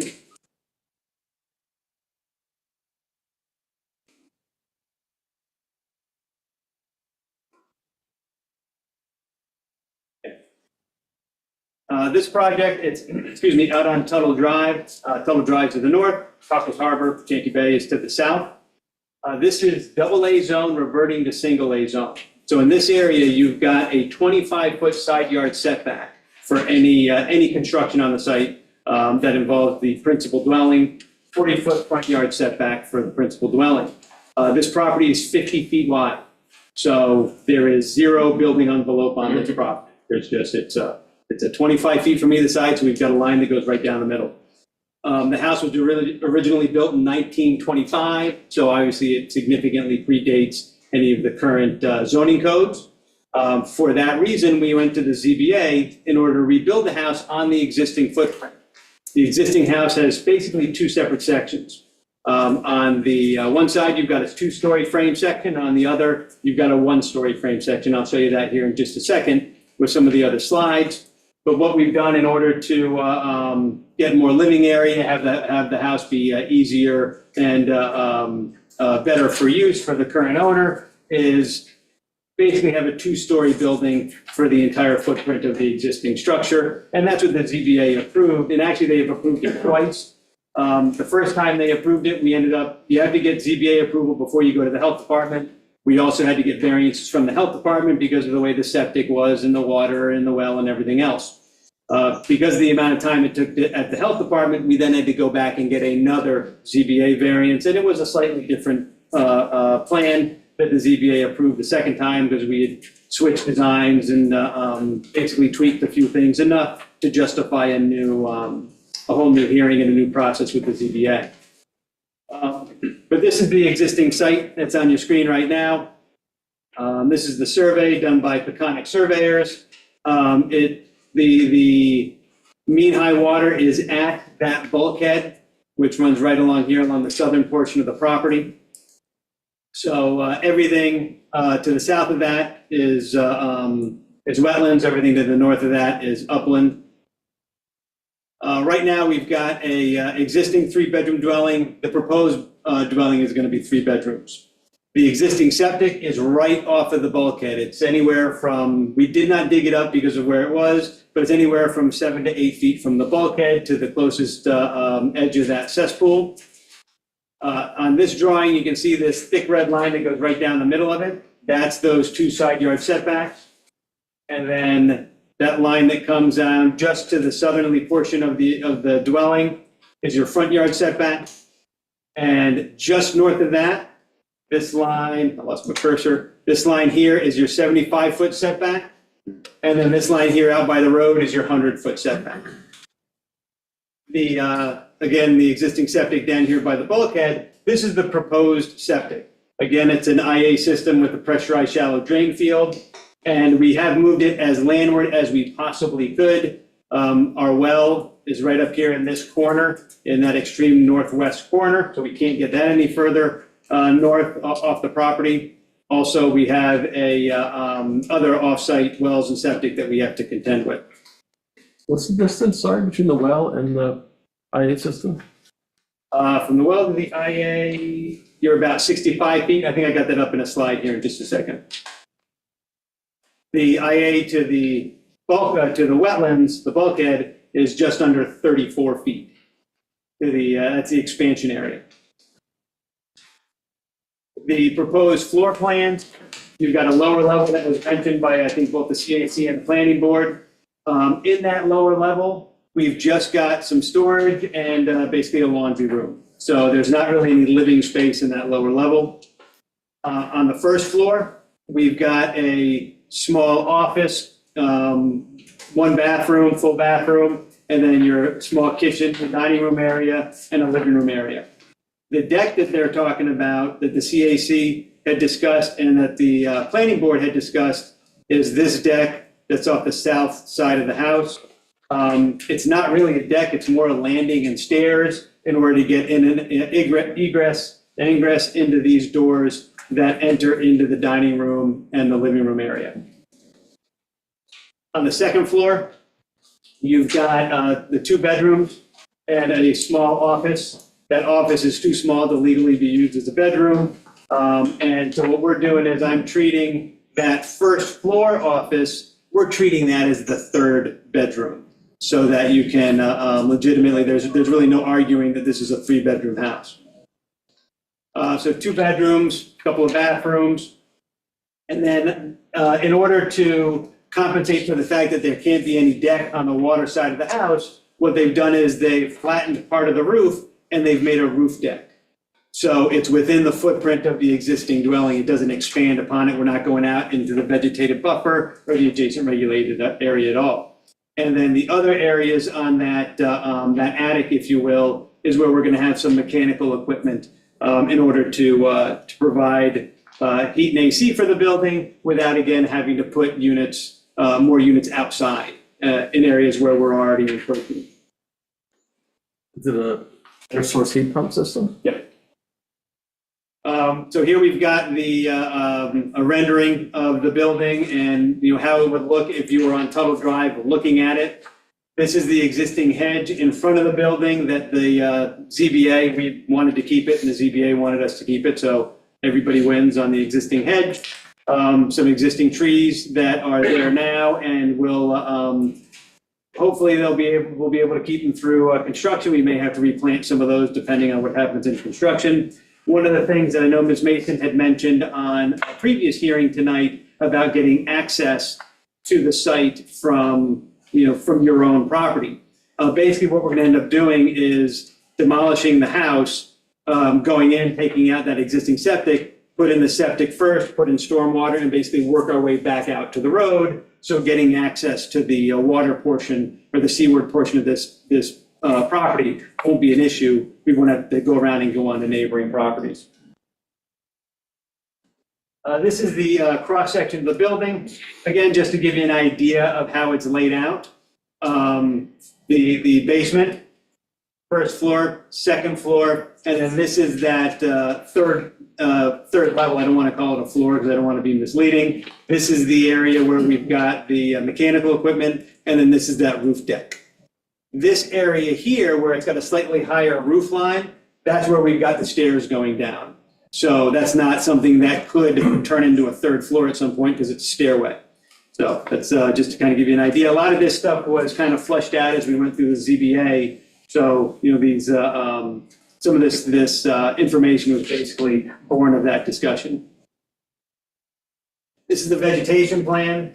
So initially, we're talking about a 15-foot vegetative buffer. I understand what Ms. Mason was saying about about having additional vegetation and additional buffer for because of the nitrates and the nitrate removal of the sanitary system. I understand it on one level. On another, I'm not sure how additional vegetation in that buffer is going to help reduce nitrogen in that waste stream at all. It will, if there is overland flow, it will certainly do that, but so will a 15-foot buffer, which is why it's being suggested on all of these other properties. One of the reasons why I'm pushing back on that a little bit is we've got a very small yard here. You've got 50 to 60 feet of yard.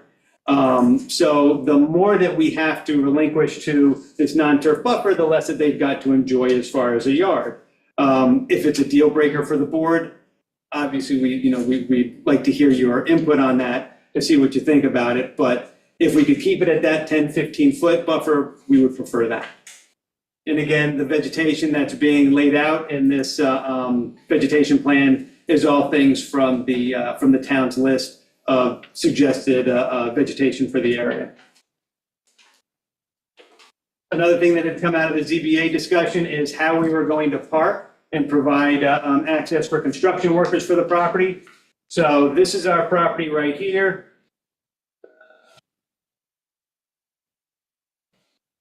This is our property here, 70 Tuttle Drive. So we've got one vehicle we can park in front, but then we've also got on the opposite side on Tuttle Drive, 4 vehicles can park over there. another 4 vehicles over by the intersection of Tuttle Drive and Ram Island Drive, as well as over here on South Ram Island Drive. Obviously, these aren't ideal because they're a little bit of a distance away from the property, but we can make it happen. And again, this is all what kind of worked out of the ZBA process. This is where, this is looking down Tuttle Drive toward Ram Island Drive. 70 Tuttle Drive is on the right-hand side. This car is parked in front of 70 Tuttle Drive. So that's where we would have some parking for the for construction. This is looking in the other direction. This is 70 Tuttle Drive right here. So that's, excuse me, that's that 2-story portion of the building that I was talking about before. And that's that hedge that both the property owner wants to keep and the ZBA wanted us to keep. And this is from across the street looking back into the property. This where I'm standing, it looks like a driveway. It's actually another private road. Like there's several private roads that are part of the Tuttle Drive area, and this is one of them. And this is the bulkhead that the planning board had talked about in their report. It's 3 feet high, give or take, depending on where you're at. So it's not anything to be flexing its muscles too much, but it is there. It does the job. It's not showing any signs of failure. It's true. It's plumb. It's solid. And it's holding back the vegetated wetlands and the wetlands area from the upland area. That's all I have as far as my presentation. If you've got any questions, I'll be more than happy to answer or go back to anything. Hi, Teresa, I see you have your hand up.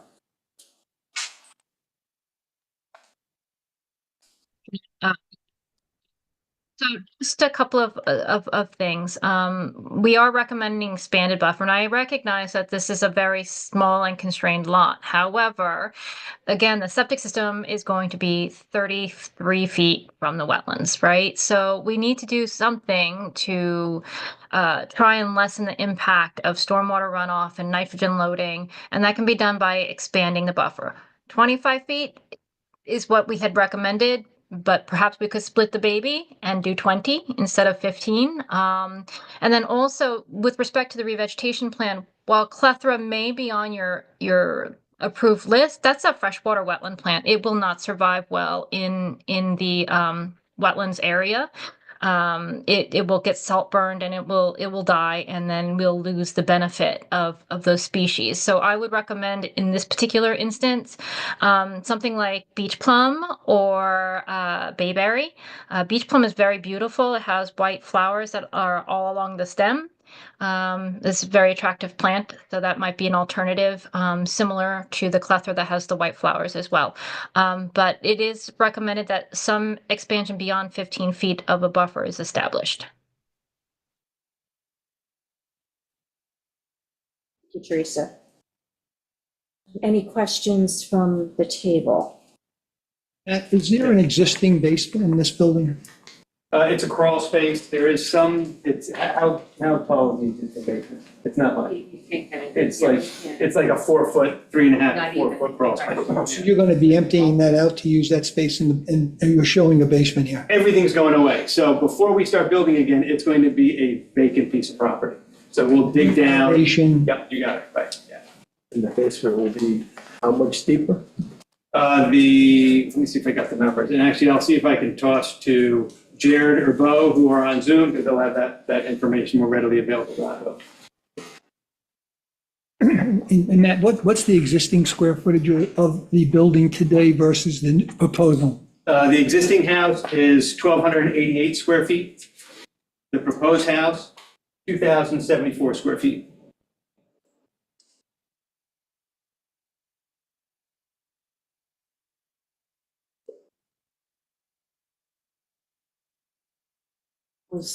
Want See if there to weigh in on Gordon's question? I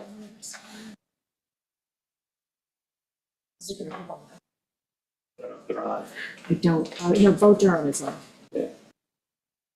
Yeah, hi, Bo Durham here. I don't have the existing basement elevation, but right now what we're proposing is a finished basement height of 7'9". And that would match with what was said earlier about the 2 foot above groundwater. Groundwater, where's the test well?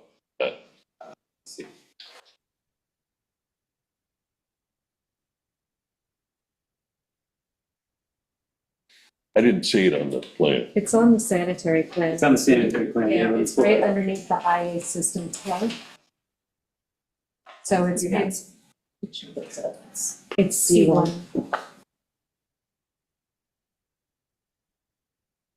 So the depth of groundwater there is what? Yeah, I'm pulling it up for you real quick.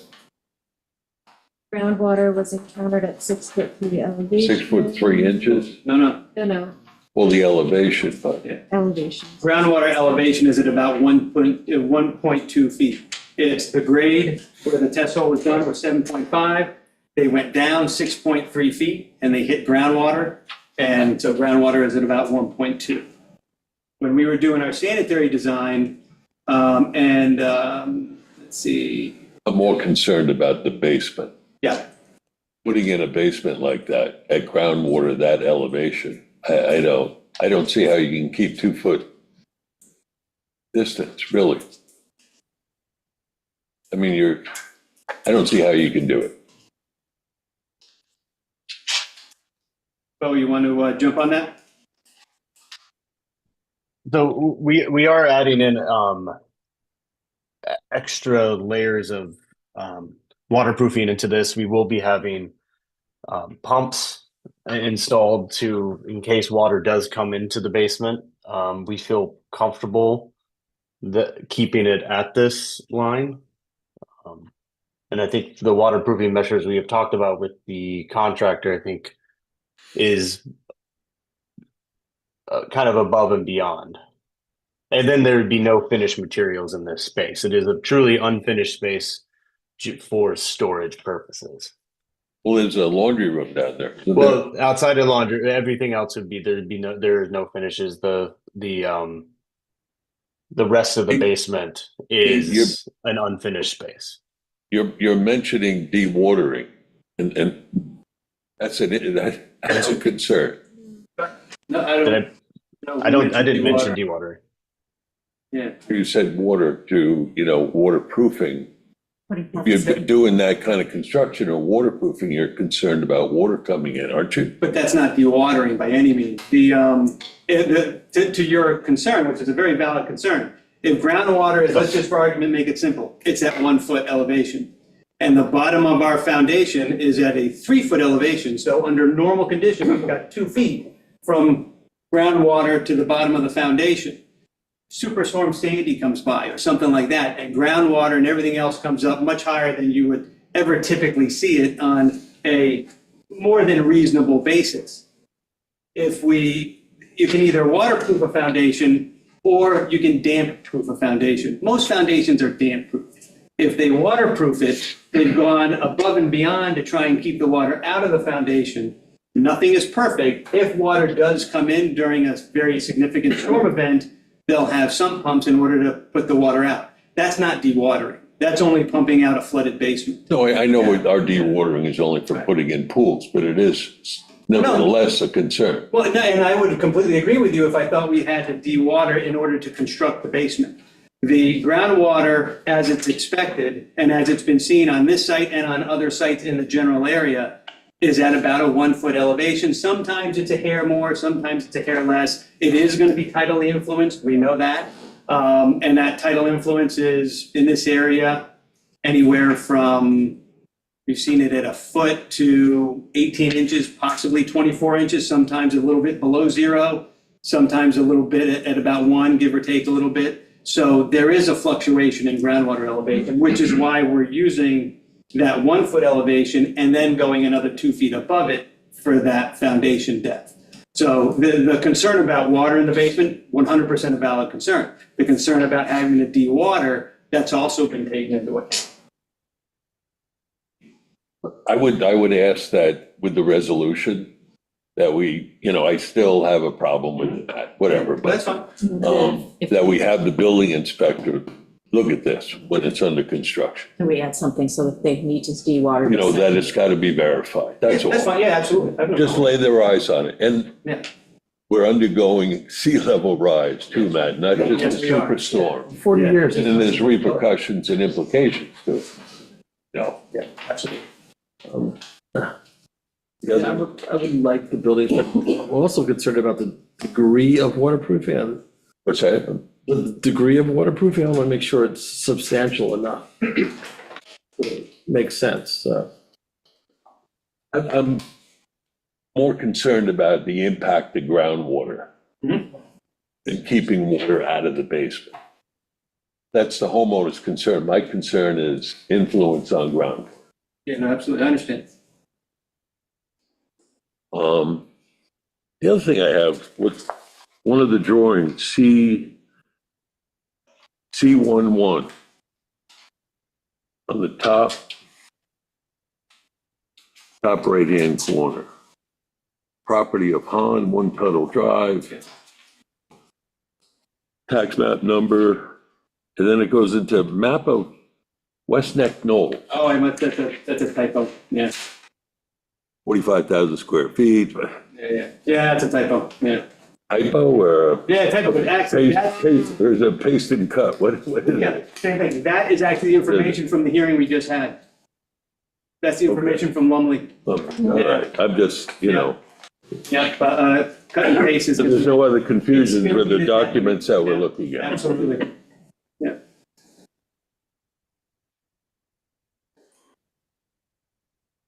Lot size is 7,085 square feet. Yeah, 7,085, yes, sir. That's 1/6 of an acre. You wouldn't be able to build on it today, that's for sure. That's for sure. 6 feet of an acre. Existing non-conforming. Yeah. I I look at this project and I think that the key is we're putting in stormwater control and we're getting a cesspool out of 10 feet from the wetlands. I mean, I just don't see how there's anything bad associated with that. Maybe I'm looking at it through a focused lens, but. The ZBA approved.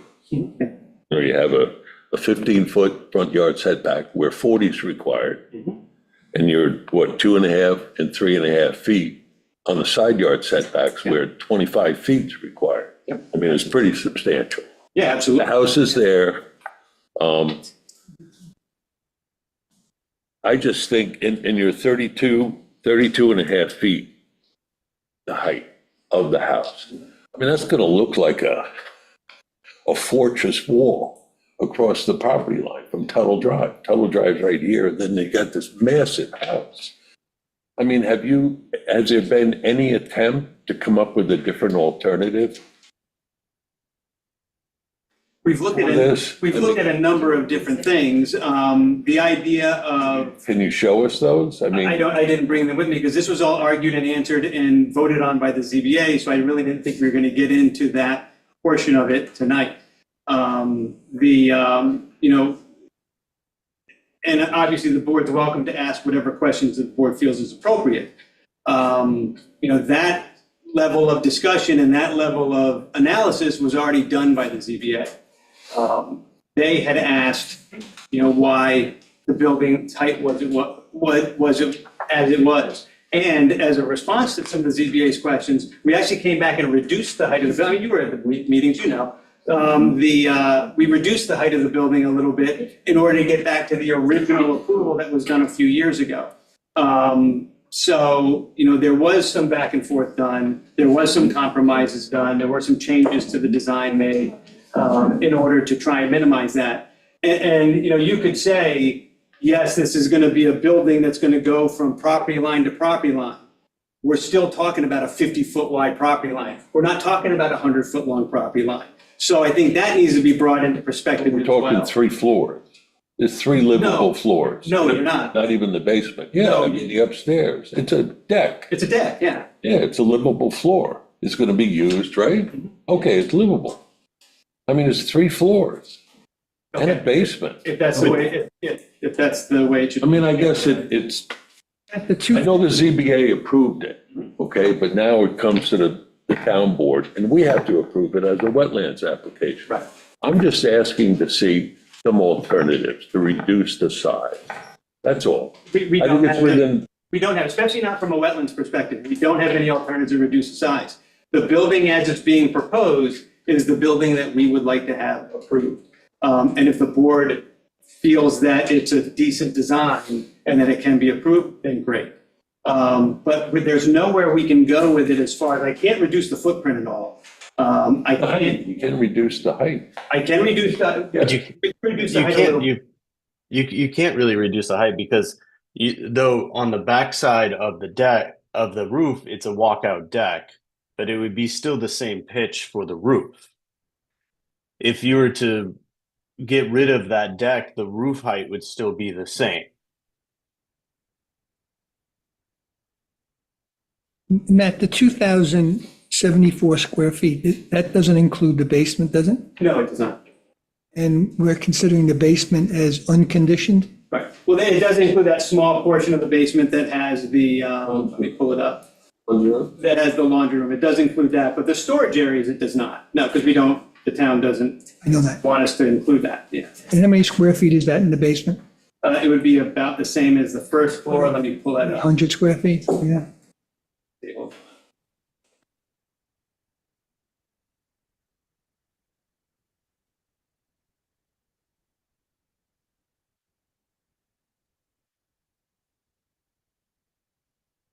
Let's see. You're gonna be, bear with me for just a second. And Bo, feel free to chime in if you have this answer sooner than I can pull it up. Well, what was the? I missed. The square foot of the basement, the inside the foundation wall. Yeah, give me two seconds.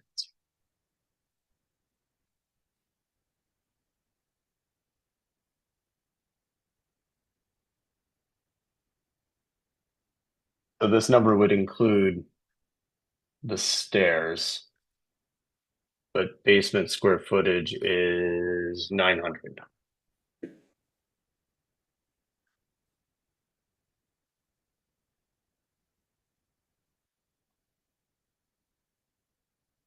Oh, are you talking just the stairs and the laundry area, or the entire footprint? The whole footprint. So if, let's say, to the town's discussions that you guys were having the other day of how you were going to be looking at square foot living area versus total square feet, if you're looking at total square feet, we're approximately 900 square feet per floor, basement, first floor, second floor, you're at about, it's about 2,700. That doesn't, obviously that also includes the non-finished, not living space that would be considered today not calculated. What about the what's proposed for the deck down near the retaining wall, the front wall, stone wall? There's a small deck, there's a barbecue. What are those? The deck and the barbecue is going to be going away. The deck's in the area where we're looking to do the vegetation. The barbecue, it wasn't part of the plan because I didn't know that we were talking about removing it. That's kind of, it came up in the not too distant distant past conversations that barbecue would end up going away too. So that would be part of either the 100 square foot exemption of not needing a building wetlands permit to take it out, or we could incorporate that into what's approved by the board.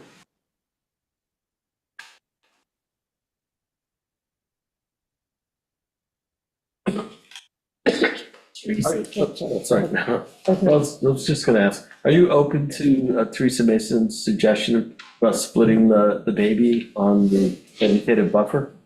Yeah, I think that's reasonable. Yeah, so a 20-foot vegetative buffer. And I also liked her recommendation about putting in beach plum. I didn't realize that one, I forget what plant it was. She said it was a freshwater plant. So we'll have the landscape designer switch that out. That's easy enough. What was the height of the original building? The original building, I believe, is 27. I'd have to confirm that. Don't let me. Is there any consideration of maybe reducing the height of the new structure to no higher than what was existing? We had looked at that, and we didn't want to drop the first floor level down because of wanting to have a usable basement. Right. And then also the first floor and the second floor ceiling heights That's basically what created the height of where we were at, of that, what the existing house is, or what the proposed house is now. You know, the existing ceilings are about 7 foot on the second floor, which is too low. You know, that's, so again, a lot of this stuff was already, you know, argued and opined on and voted on. So that's why we came up with the existing plan that we're looking at today. Second floor is 7 feet? And The existing one, yeah. I don't know, Bo, what's the proposed second floor? We're at 8.4. 8.4? So we're not, it's not, you know, soaring ceilings in this building that we're proposing. In the first floor? 9'6". There's a little room there. Hate to say that, but, okay. I mean, this design, it comes down to this design is your ask, your ideal. This is what you'd like. That's exactly right. But there's not a compromise that you're We presenting. already have compromised. We went through the ZBA and we I did didn't some see it. compromise. I didn't see it. But that's how we got the ZBA approval. And the ZBA has approved the house. The ZBA, in looking at the side yard setbacks and the front yard setbacks, has approved the house that's in front of you now. They've said that. I know that. They've said that, well, let me at least put it out there so it's on the record. The ZBA has said that this house is appropriate for this site and that they feel that it is not too much of an ask, and that's why they approved it. I understand what you're saying, They that. granted the variances for the setbacks. That's what the ZBA has done. Right, exactly, Right? exactly, yeah, based on the house, right.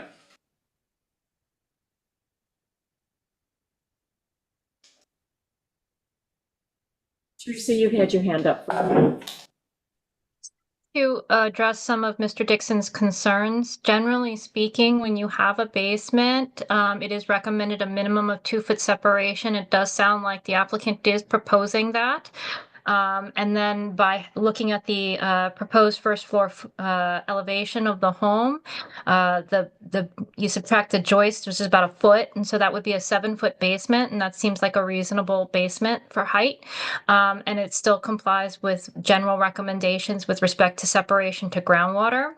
And then I may be incorrect, but with respect to the overall height from the building, I believe the new state building code says minimum first floor has to be 7'6" for safety purposes. So I don't know if it would be physically possible to return to the pre-existing height because of the new state requirements. But I believe it's 7.6, and you should confirm that with Mr. Karen.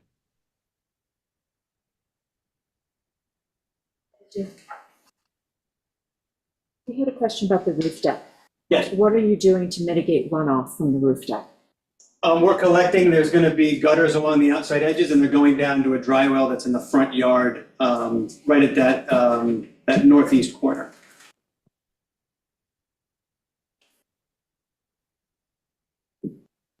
Anybody else at the table has any further questions? Do we have a wish list? Well, I was going to open up to the public first. So is there anyone in the audience who wishes to speak on this?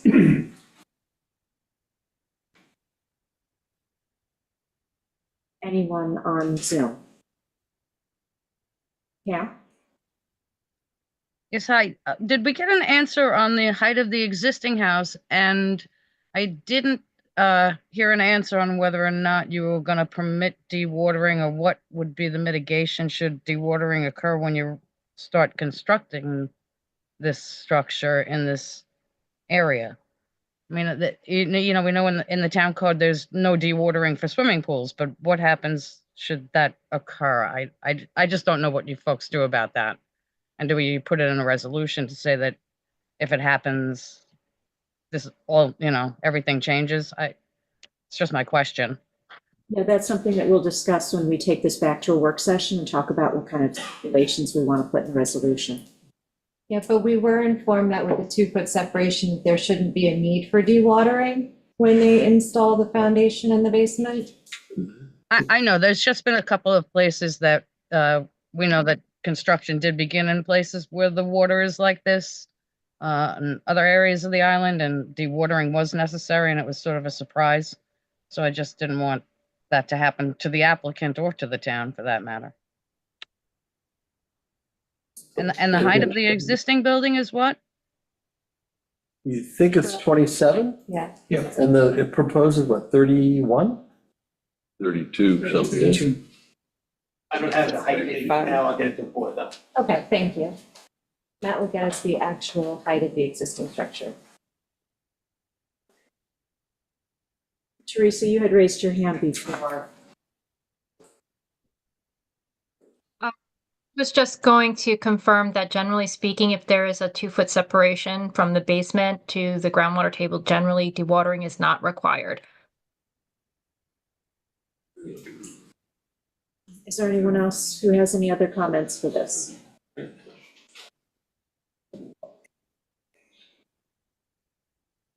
What I would propose is that we close this hearing, subject to written correspondence from the applicant to get us the building height information confirmed. How long do you think that would take? Monday, Tuesday. Okay. Let's see, looking at, has anything else with the applicant? Anybody have anything? I was going to say, I didn't have anything else written down. Should we keep it open?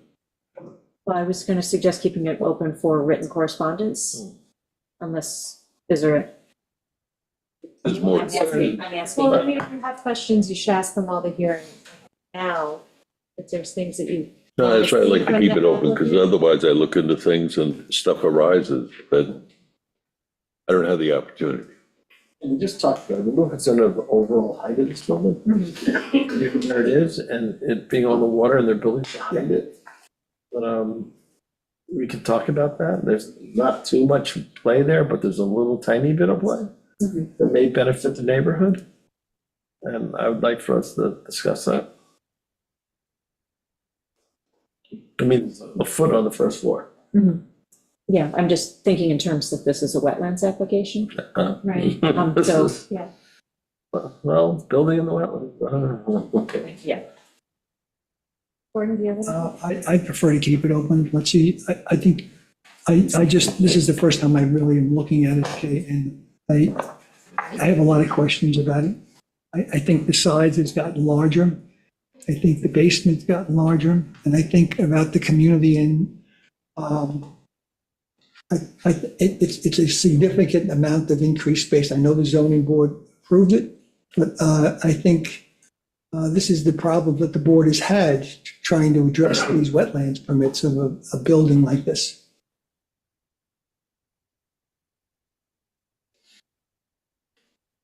If we keep it open, when would we address it again?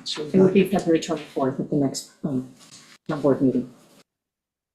And we wouldn't really discuss it between now and then. We wouldn't be discuss able to discuss it. So we reopen the public hearing and then whatever additional questions you have after we receive the building information. When we talked about my main concern, we can deal with that in the resolution. Right. We can address dewatering in the resolution. Concerned about the water.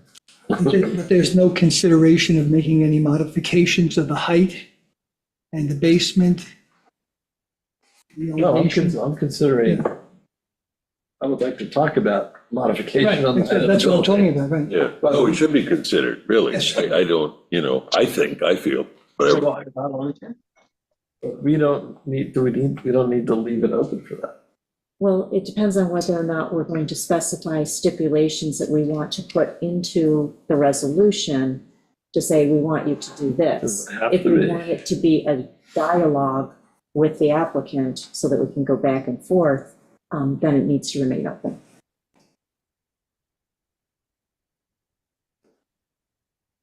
I think, speaking for the applicant, if I may, the plan that's in front of you is the plan we would like to have approved.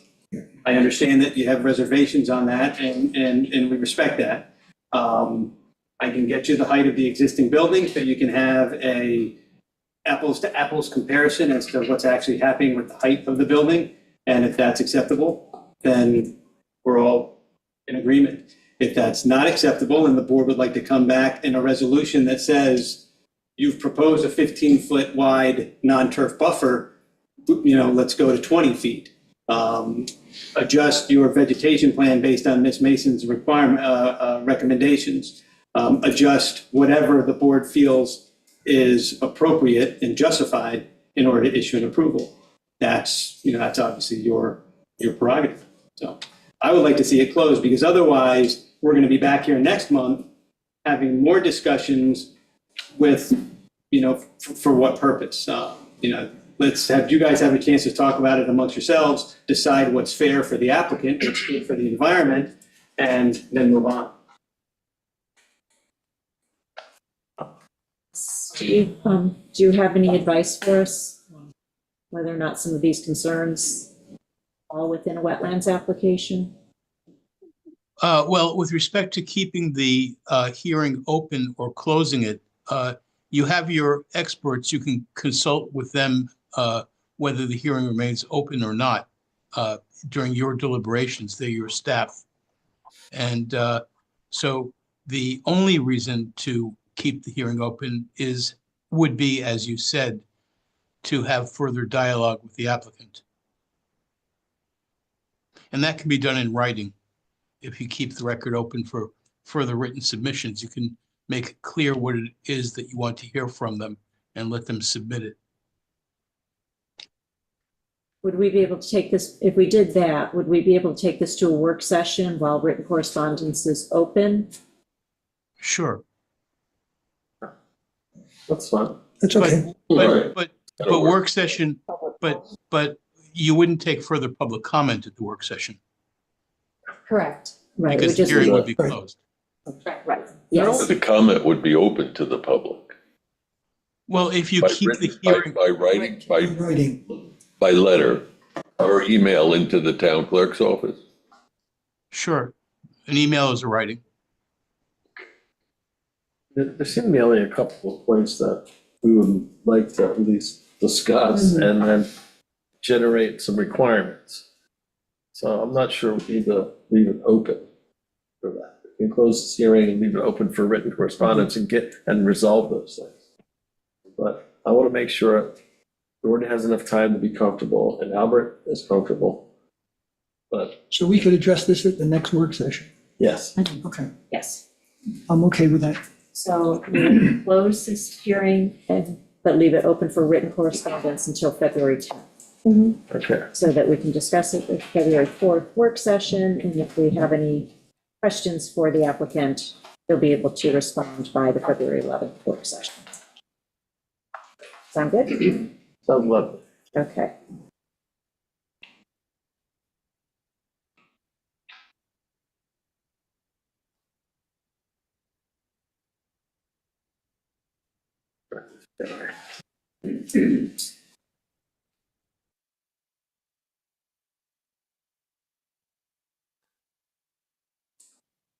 Thank you, everyone.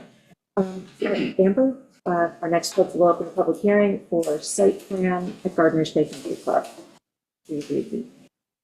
Site plan application of Gardeners Bay Country Club, 12 Dino Rock Road, to install an underground 116,000-gallon concrete holding tank of retention of irrigation water, install pump feed system to deliver water through the irrigation system, construct small garage building to hold pump equipment and electronics, collect storm water runoff into the system, and to install an emergency generator in future. Berm around building with plantings to screen from neighbors. Was a report from the planning board? I could not find it. No, planning board is not. You didn't see it? Yeah, I Okay. couldn't find it either. Okay, all right. Because we don't have it. All right. No wonder I could not find it. Yeah. I was with you hiding it back. No.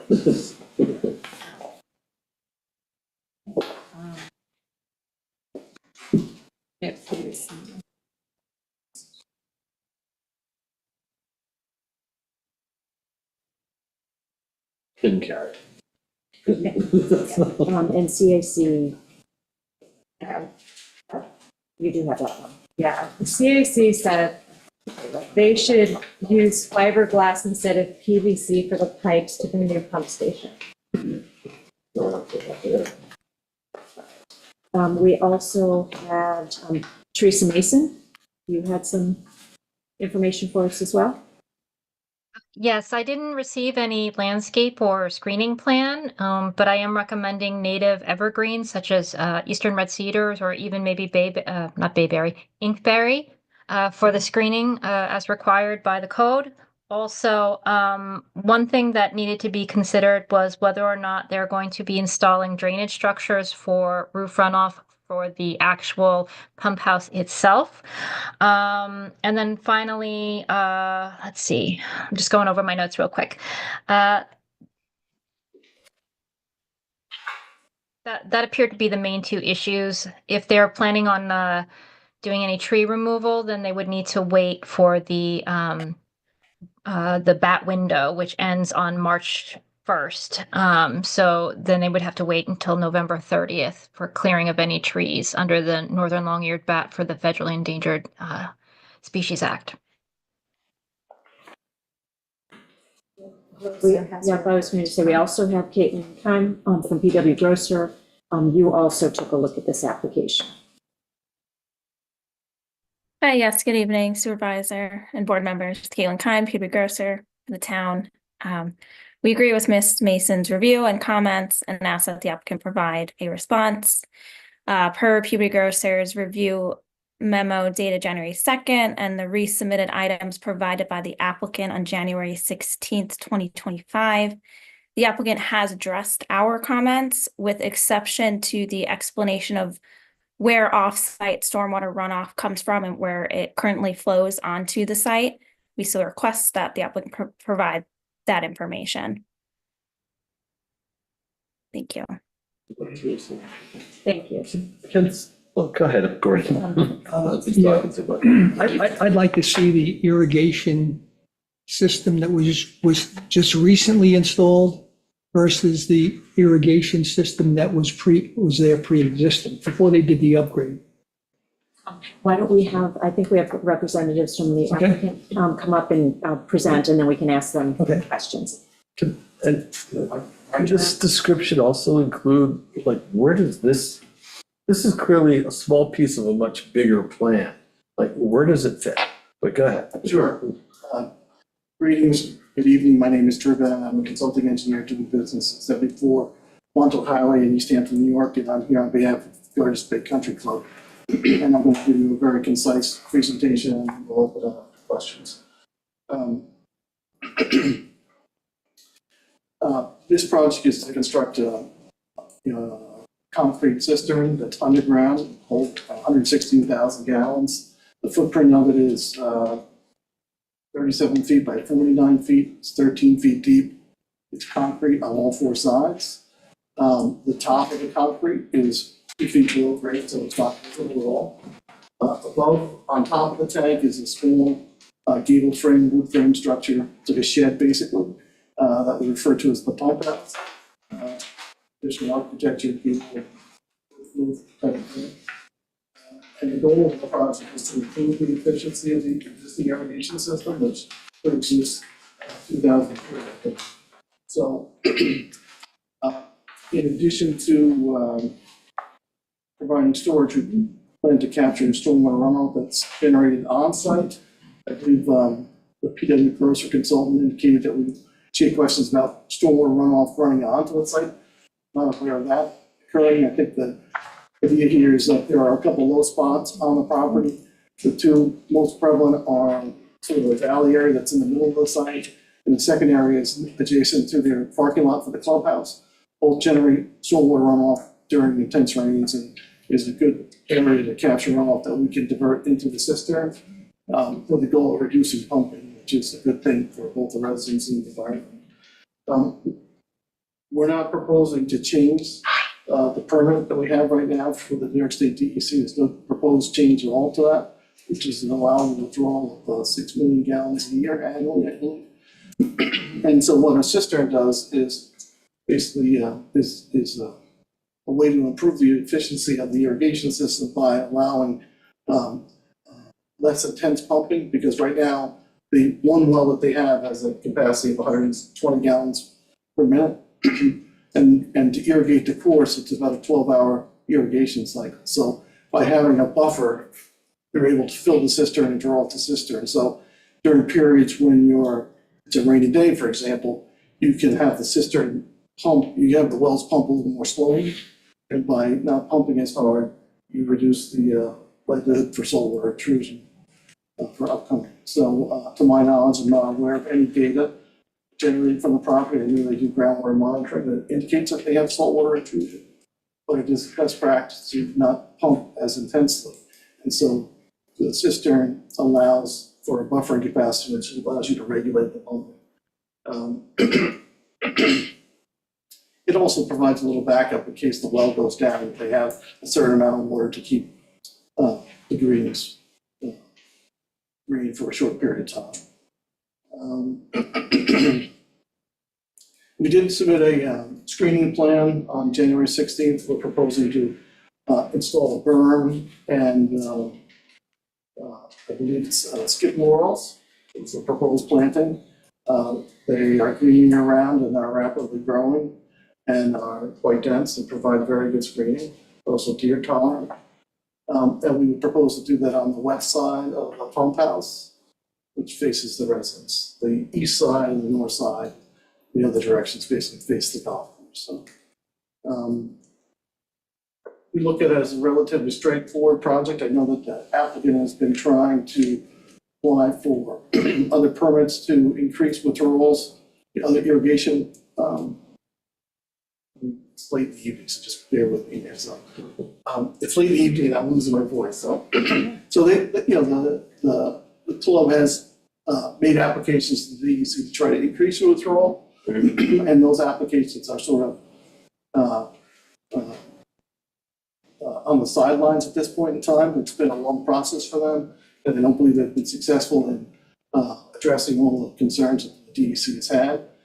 So this is an interim type of step that is working within the existing well that they have and trying to utilize the water a little more efficient. So with that, I'm happy to answer any questions or walk you through the plan. Sure. I just want to confirm two things. One, you're not proposing any new wells, you're just using the one existing well for this project. That's correct.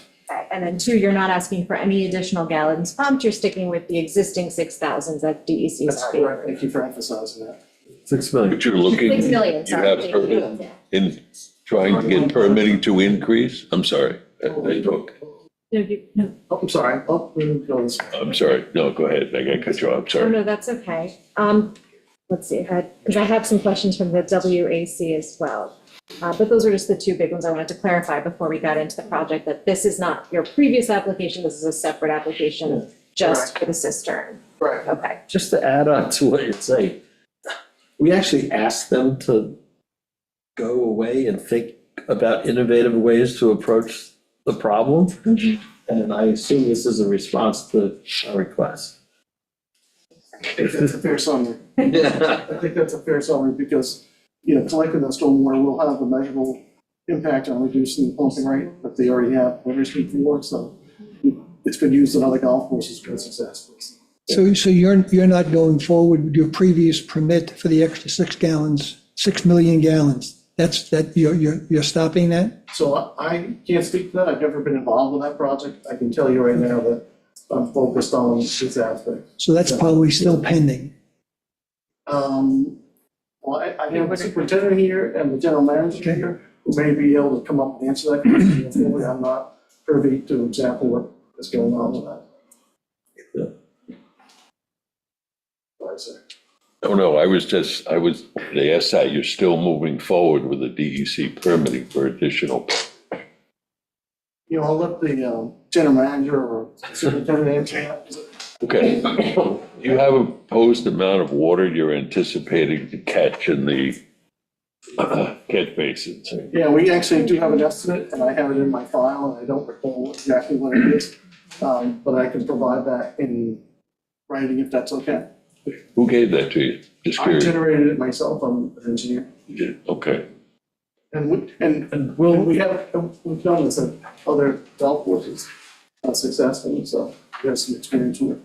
Is there any hope that this 13-foot deep cistern will reduce the draw from the well? Yes. over an annual basis? I mean, you're allowed to draw 6 million gallons. Well, Yeah. this gives you an opportunity to draw 5.5 million. Yeah, so the cistern by itself doesn't necessarily have an impact on reducing the allowed, the 6 million that's allowed. But it certainly reduces the pumping rate, which is what is a real concern for saltwater intrusion, is that the harder you pump it, the more likely you are to have saltwater upcoming, or saltwater intrusion either laterally or vertically. So being able to reduce that and pumping it slower for a little longer period of time or during wet weather when you don't need to irrigate is a benefit to that. Because reclaiming the stormwater will have an impact. Definitely. Okay.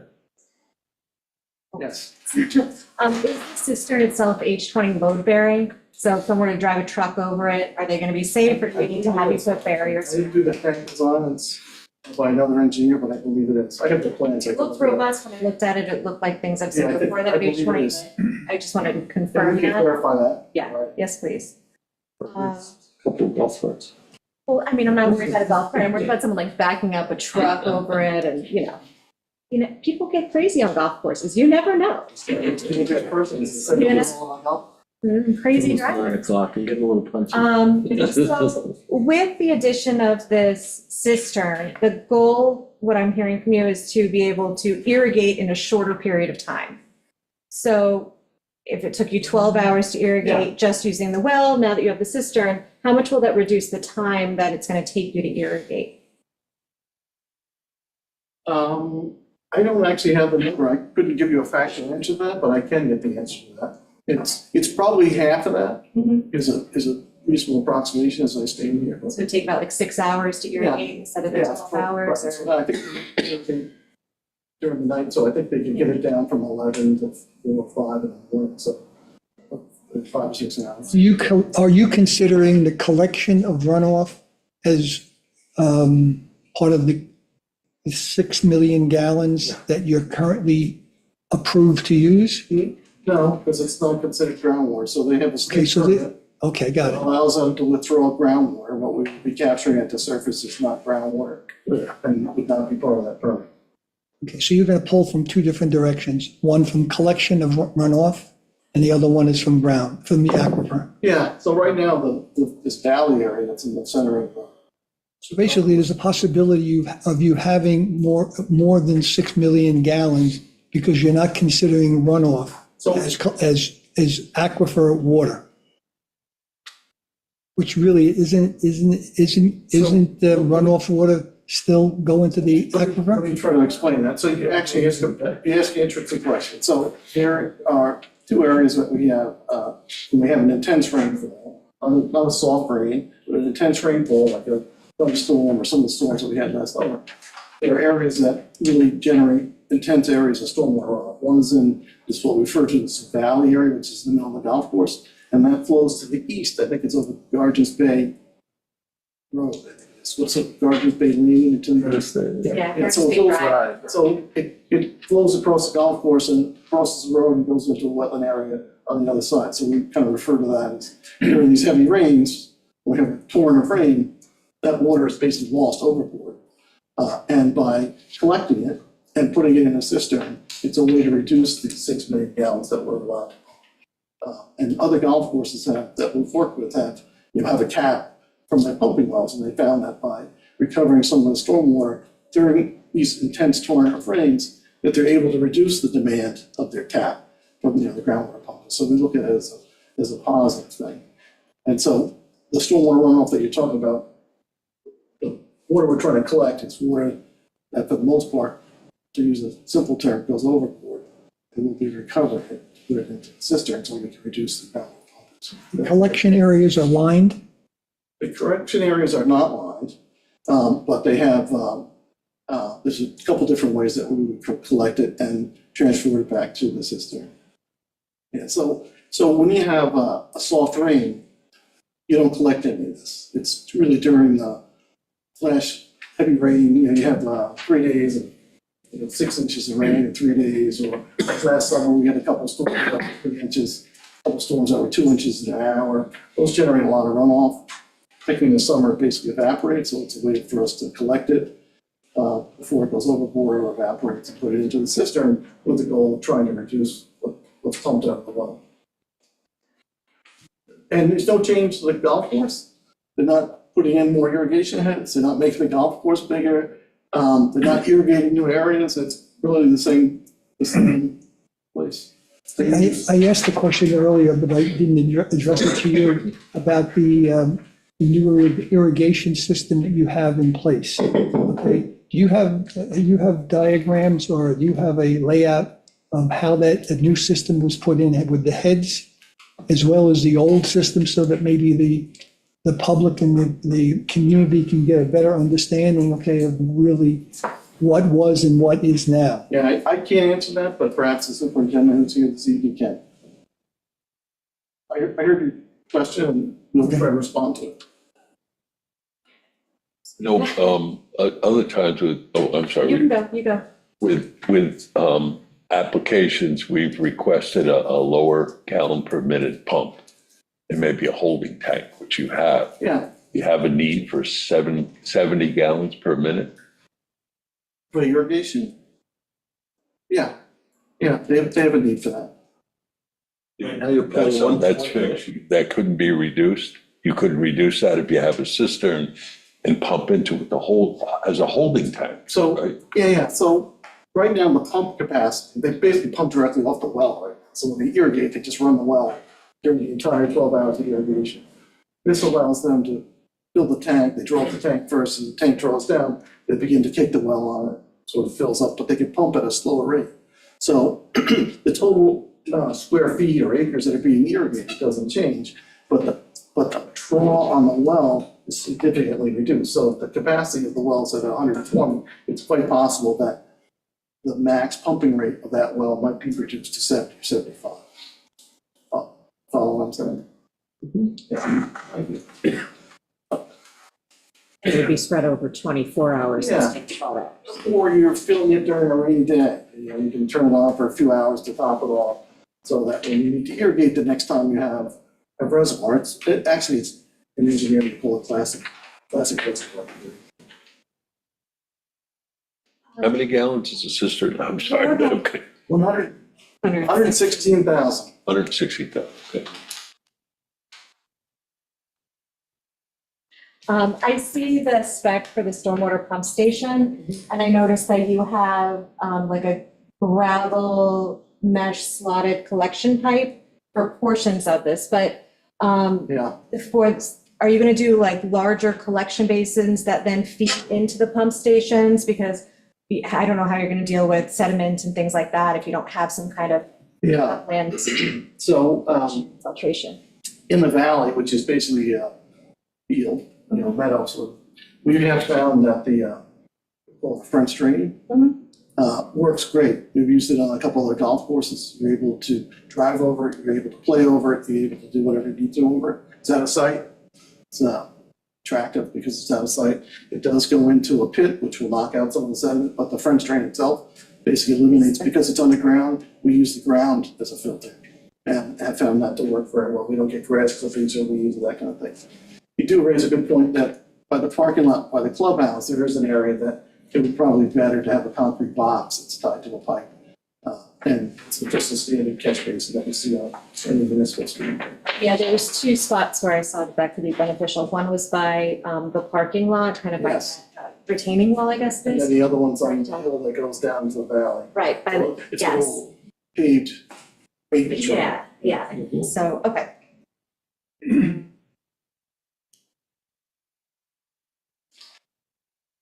Sort of to follow up on Gordon's question, have you done calculations? Because right now, since we're not collecting any of the stormwater, some of it is going back into the aquifer. So if you're now collecting it and sending it over to the catch basin or the storage tank, how much are we going to be losing potentially? So I actually prepared a memo. It's probably a year old, and I have it in my file. I don't know the exact numbers, but I'm happy to share that memo with the board. Just came to it.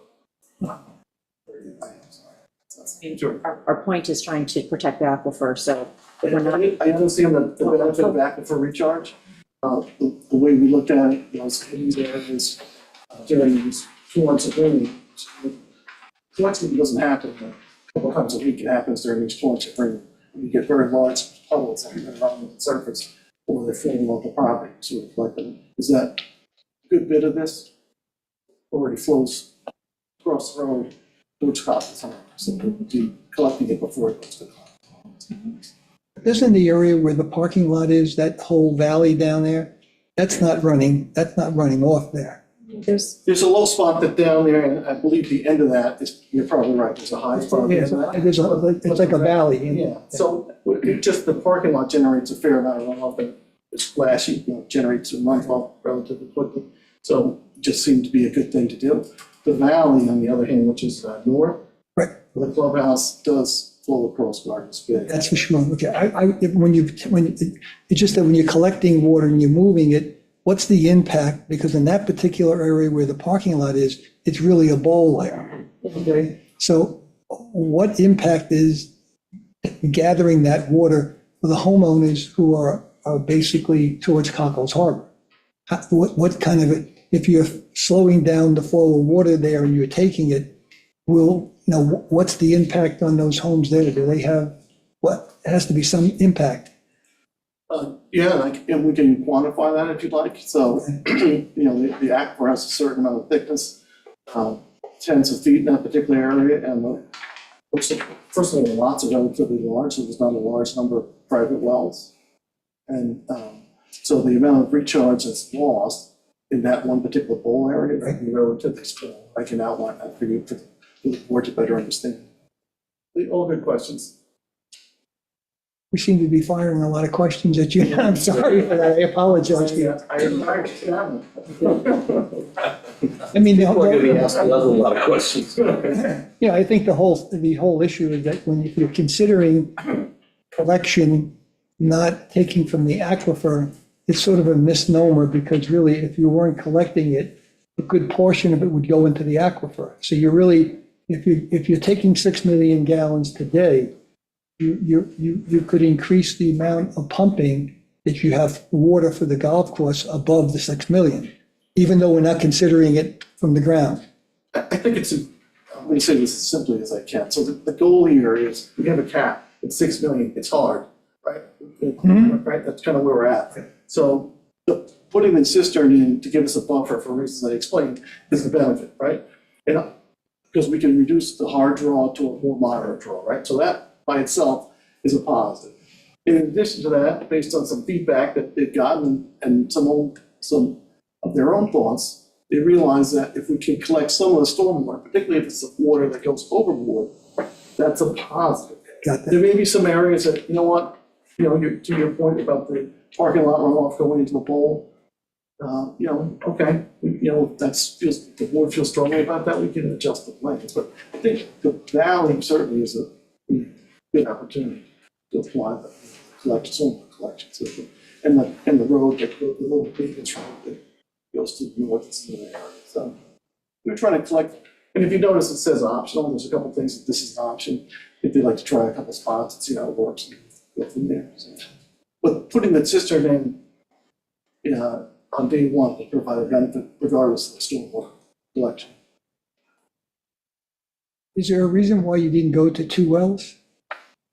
Like the original proposal was? No, it's the 2 wells. I mean, earlier on, there was a proposal for 2 wells, 2 separate wells. Irrigation wells? Yeah, I mean. That was with the previous DEC application up to 12 million gallons, so that's a different application. We have 1 irrigation well. I think there's 2 or 3 potable wells which are small. There's 1 irrigation well, that's what we're working on. We're not proposing another. So when I look at the plan, you have 2 of these pump station, stormwater pump station number 4, you have as an option for the future. And same thing for the heating main, looks like Yeah. you have that as an option, but then other ones aren't here listed as options. So are you proposing to do the cistern with the water collection this application, or do you want those to be stormwater collection an option in the future?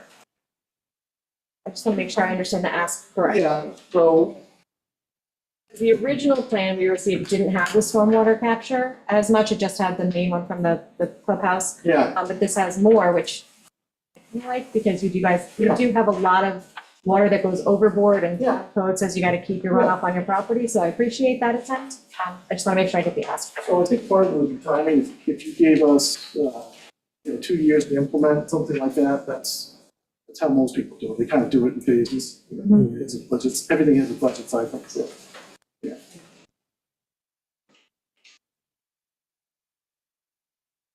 Teresa, you've had your hand up for a while.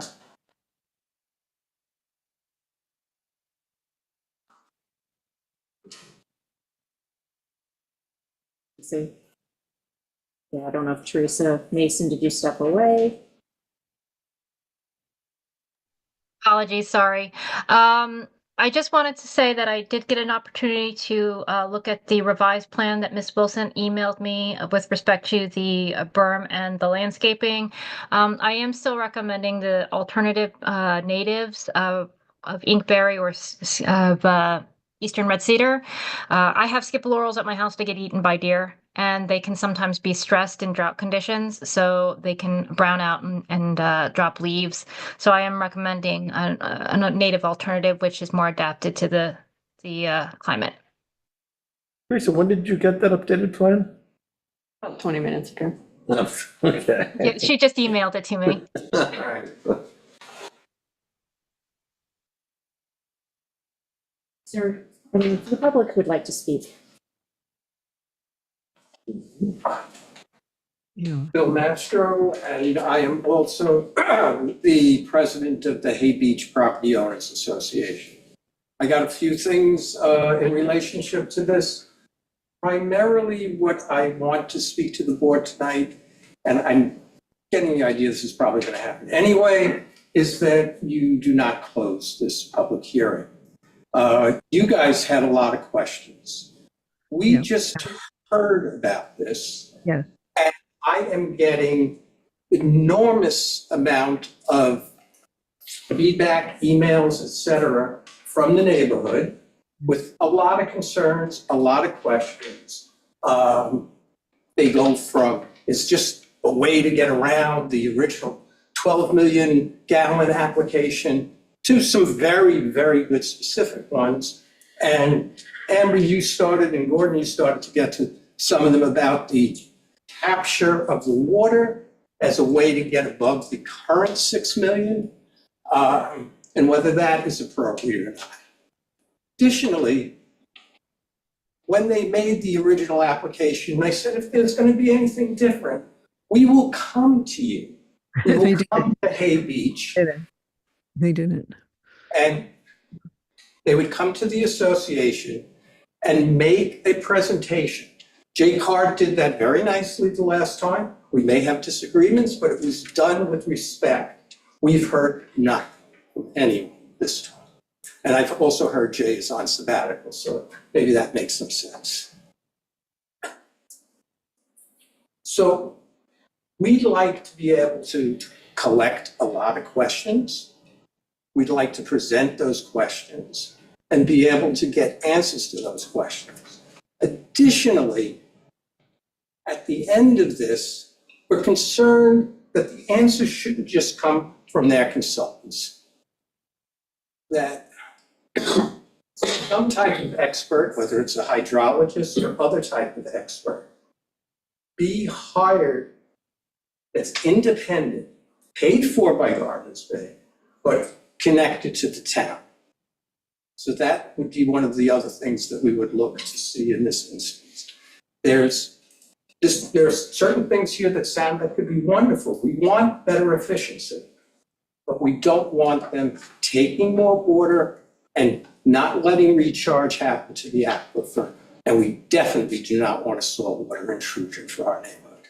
Thanks, guys. Thank you. Anyone else in the physical audience?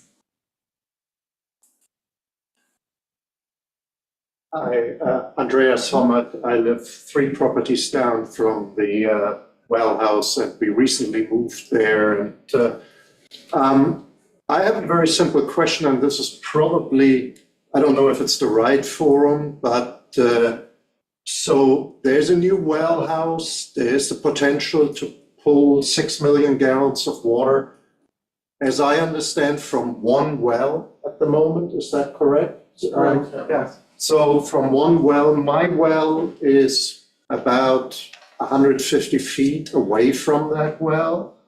What is that? And as far as I understand, they installed the new irrigation system last year, so it hasn't really been running full. If you suddenly start pulling 6 million gallons off the ground, and there are a lot of houses within 500 feet of that well, I think the residential wells, they probably have a 2-inch pipe going in the ground. I'm sure that well is much more powerful, much deeper, much bigger.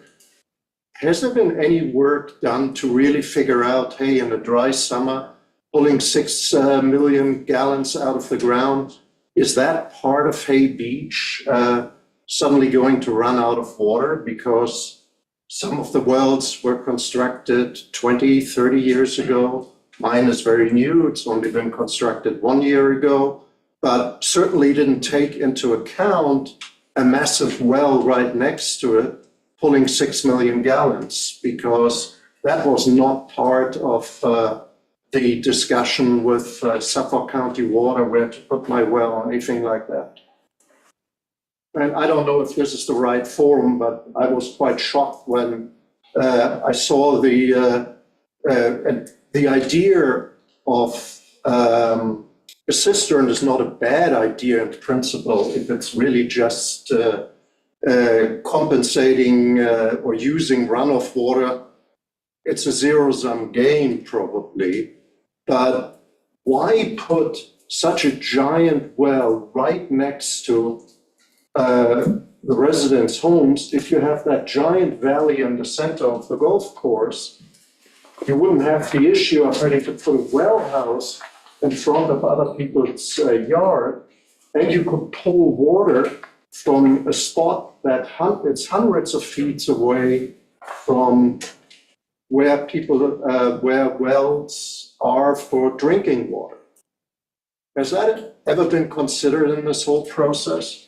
So my understanding of the application is that this is a pre-existing well that they already currently use for that same draw. So this has been going on for 6 years, million gallons. decades, Yeah. yes. Okay. Yes, and it's been since the 80s. And I think there's a second well for the clubhouse, right? There are three small wells that service The clubhouse? clubhouse for domestic. Well, that's not for me. Tiny. And this project will hopefully slow the draw from the irrigation well, the 6 million gallon irrigation well, which hopefully will improve the saltwater intrusion possibility. But we'll see. Are any of these documents available to the public? They're all on the town website. Okay. The application documents are all on the website. And Thank you very much. we're going to be requesting additional calculations. Yeah. One of the questions that does raise is, can you, Partners Bay Country Club, get us historical pumping Sure. quantities? Part of the report to the state every year, so. Go back a number of years, including a drought year. Yeah. Thank you. Amber, the layout, the new irrigation piping compared to the old, when they put a new irrigation system in, it's more efficient. So are you asking them for the old irrigation layout versus the new one that's in here now? We can ask for that. That's, what I would like to do is when we're done, I'd Some like. questions again. Give us an opportunity to pull some questions, give the public time to pull questions, because I think we're going to need to definitely keep this open. We could request a thesis analysis of the impacts of the draw in that well, Yes. in the yes. homes. Yeah, I didn't know whether or not a piece analysis or that's some big. other, like, we need a hydrologist to Yes. advise us. Yeah. Might have Yes. to Yeah. add one to this project. And an expansive thesis analysis. Amber, would I be incorrect by addressing a question that Bill had relative to for outside consultants, that the town be reimbursed. When we do a lot of consulting right now, and that we're trying, that are the people who are putting the application together or doing this, they should be paying for some of the engineering and some of the SEQA and all these different reviews to the town, okay, rather than us absorbing those fees. And I think that's really what you were asking. Yes. Okay. Yes. That's something on the agenda. That's something. May I comment? The means by which you would do that would be through a local law, so that that requirement would be codified in the code. Thank you, Steve. Yeah, and I think we do have something, we just have to take a closer look at it. Yeah, we're And drafting just it now. one, Virginia, I see you, just one moment. I'll call on you next. Sorry, I'm sorry. So, yeah, we need to do a deeper dive. We've started to look into that. We've discussed it on all of these environmental things, sort of speaks to what Bert was talking about earlier. I think we do have a mechanism, we just have to codify it properly. Virginia, you wanted to Yeah. speak? Yes, first of all, I want to thank my neighbor, Mr. Homerit, for asking such intelligent questions. And I also want to make the point that I can see where they're constructing this supposedly catch basin, and they've already put a huge hole in the ground, and I'm wondering how deep it's gone and how close they are to the aquifer.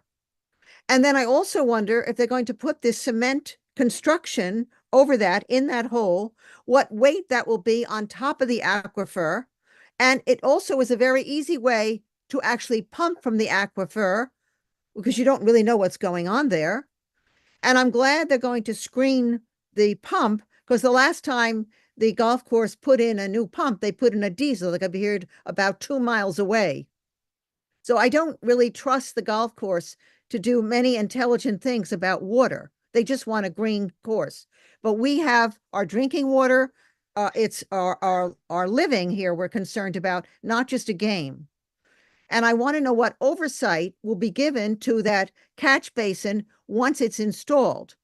Because again, we won't know really what's going on there. I want to know how does the DEC come into this? Is there any kind of environmental group that will be overseeing this? So those are my questions. But I also want to thank Bill Mastro and Mr. Homerit for asking such intelligent questions. And I do think this has to be put on hold until we begin to get some answers. Thank you. Thank you. Is there anyone else in the fiscal audience who wishes to speak?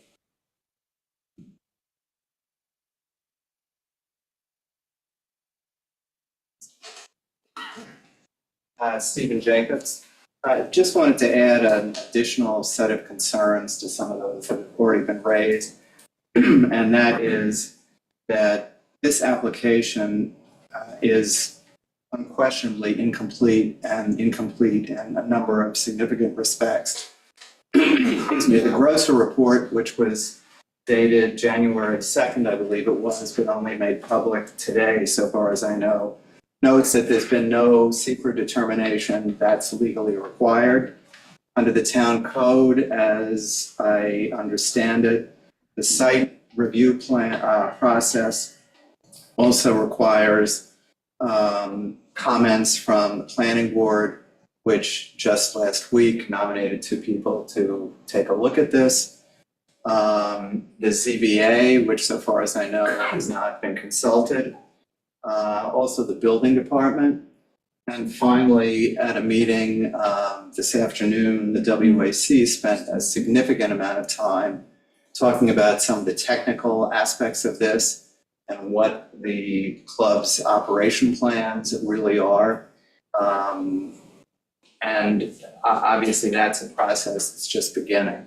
So far as I can see, we're really far away from having a complete application. And I would suggest that this hearing not be resumed until the application is complete. Thank you.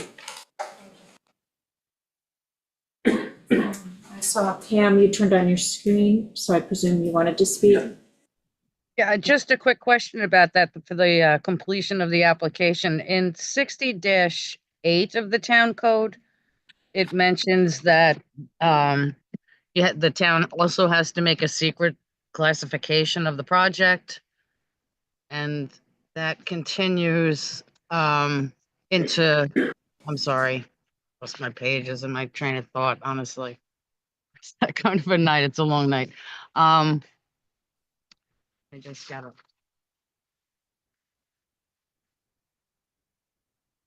Yeah, so 60-8C says determination must be made within 45 days following the receipt of the application. So the town board didn't manage to get that done in this application. I just wanted to make a note of that. And then 109-10-2 says that the application's incomplete until you make a declaration on the project. And it sounds to me that there's many details that are missing on this project, like what will be the effect if the stormwater is left to be in its natural state versus collecting for the use of the golf course. So I'm wondering where you stand on doing the actual analysis on this. All of the plans that have been submitted on this application that we see so far say they're not for construction. So it's like a very incomplete application, and more things need to be given to the board and more decisions need to be made by the board before you close this hearing on this project. It was my understanding that Grosser listed as an unlisted action. I believe, Caitlin's gone. Yeah, okay, that's fine. It's an unlisted action, but in a case like this, in our town code, unlisted actions mean that if the town board sees fit, they should require that a full environmental assessment form be submitted to the town. And I haven't seen any sign of that or discussion of that tonight. And I think on a project of this magnitude, that should be a simple requirement as an addition to this application before you deem this application complete. Thank you, Pam. Caitlin, can you respond to that? Hi, yes. So the application is preliminary determined to be an unlisted action, and a short EAF is sufficient. A full EAF is not required. So we're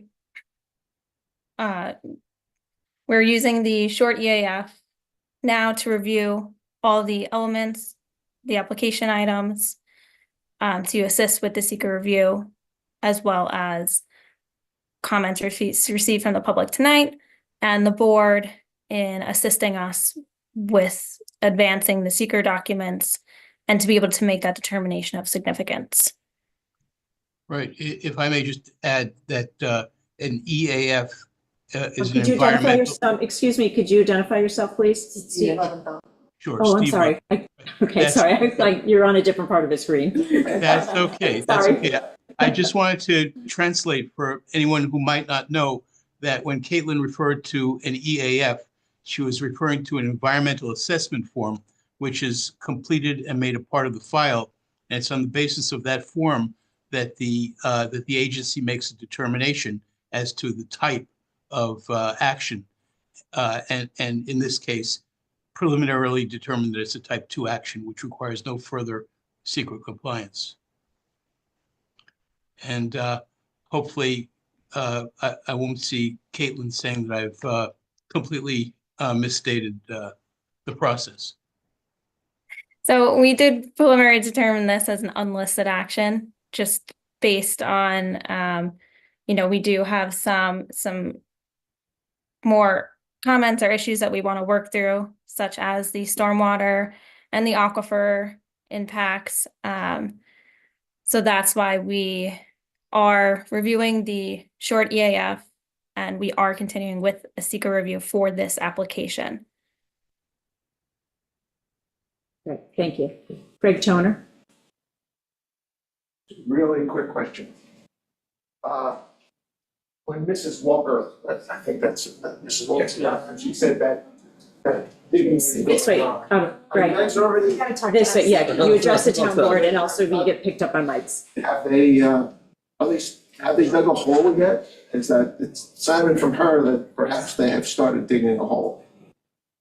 So that's when we need to investigate. Yeah. And second, And second would be the noise. She mentioned that, if I understand how, but there'll be a couple of houses that are really quite close to where that pump house is gonna be. Or is, and so that would be interesting to know for the neighbors. And also, last thing then, depending on the elevation of the house, of the property and the house, beyond it, it's conceivable that all of the attempt to try and shield the building, the pump house building, could conceivably really rob people's view of Gardner's Bay. And it wouldn't be a whole, I can imagine if you came back, saw the building there and realized that you used to be able to watch the sunrise over Gardner's Bay, that now you can only see a pump house. So the issues on how you shield it. That's all. Thank you.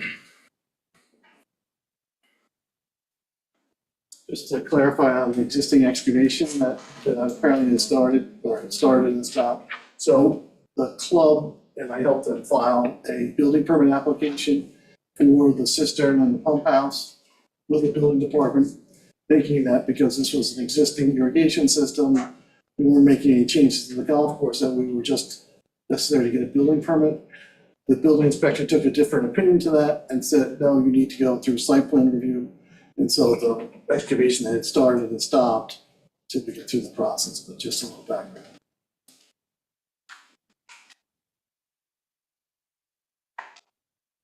Anyone else in the physical audience who wishes to speak? Anyone on Zoom? Okay.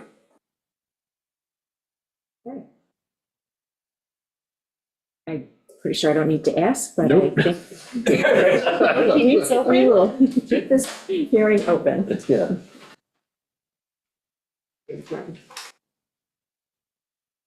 We are adjourning that hearing until, we'll pick it up again on February 24th, just so that we can continue to ask questions and have public dialogue.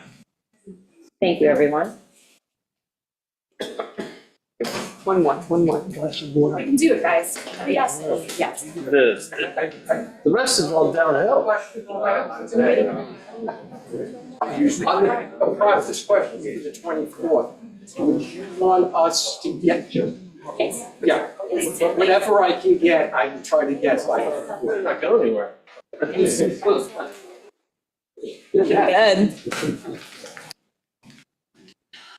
Take the break for it, where's it going? We're just getting water. So we're taking just a 2-minute break. Or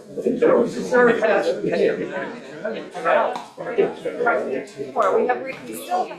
One more page, 13, two more, you have two. I was gonna say, and then. You wait.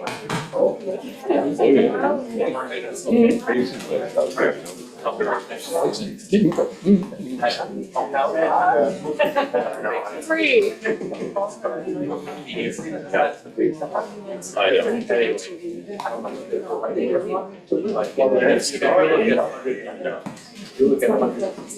Not have a forum in here because we still didn't take a recess. Oh, right. Is that a thing? Did I make that up?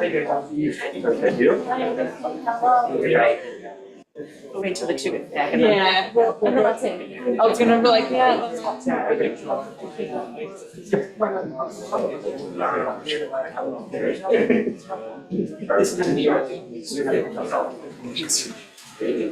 I'm not chatting out here because. No. I'm pretty much.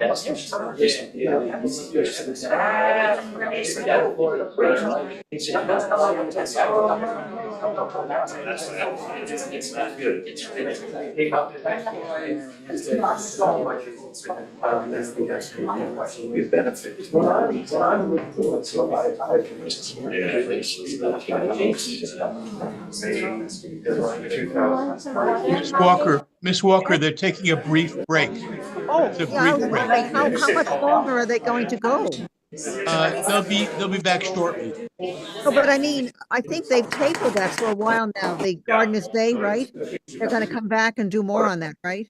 The last one, yes. Yeah, They're- because I think I want to go get some supper. Right, I think the supervisor said February 24th. Yeah, that's what I did write down. Right. Thank you so much, sir. Thank you. Okay, sure. Thank you, Steve. Okay, yeah. You want me to bring the water? Or you want to get your, I'm gonna, yeah. we need a little pick me up.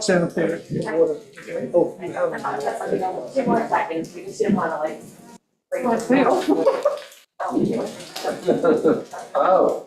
That's a concern. Do we need to consult our totalitarian on that? Hope so. We did. Here, I have ready. My voice today. Oh, no, those things there. Allergic to nuts. Yeah. Really? Yeah. Noted. It's getting cold in here. Did you turn the heat on, Amber? I'm gonna put my heated vest on.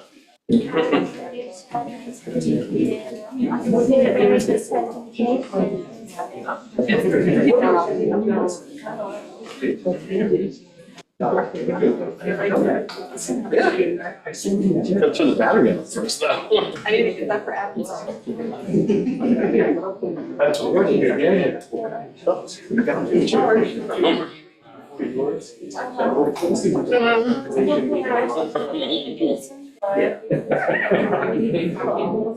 What's up? Liberty Lawn Care, it's easy. Scoring's easy. Move it. Okay.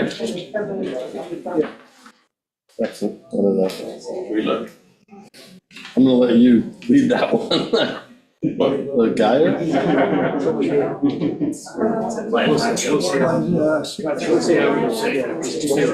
Yeah. Yeah, it's on, yeah, it's the deck, yeah.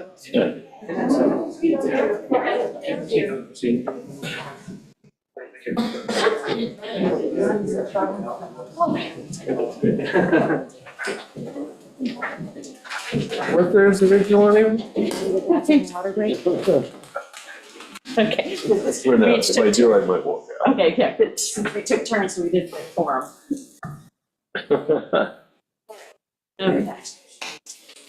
I'll remember that the next time. I wasn't thinking about that at all. Well, Meg thought of it before I did, so it was like I paused, I didn't leave the room.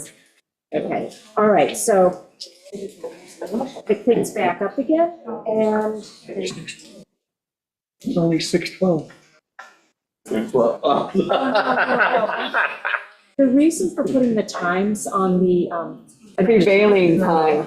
Oh, just. yeah, no, because we did, a number of years ago, the town clerk did put in larger timeframes, sort of guesstimating, and then we came to a point where it was 6:20, and the next public hearing didn't start till 6:25.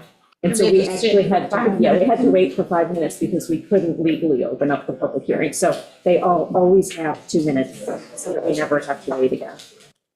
Unfortunately, the applicants have to sort of guess how long it's going to take to get here.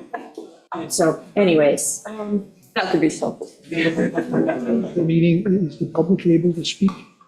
yes, when we're finished with all the public hearings, yes. oh, there's more public comment? At the end of every town board meeting. 3 more. Okay, so if, the next, we'll open the public hearing for a site plan on Liberty Lawn Care. Site plan application of Liberty Lawn Care, 17 North Perry Road, to construct commercial building to serve landscape business. Building to be served by on-site well and IA septic. 3,179 square foot will be used for equipment storage and maintenance. 1,625 square feet to be used for office and meeting room with bathroom. We have a report from the planning board? No, No. The 2 site plans they hadn't reviewed yet.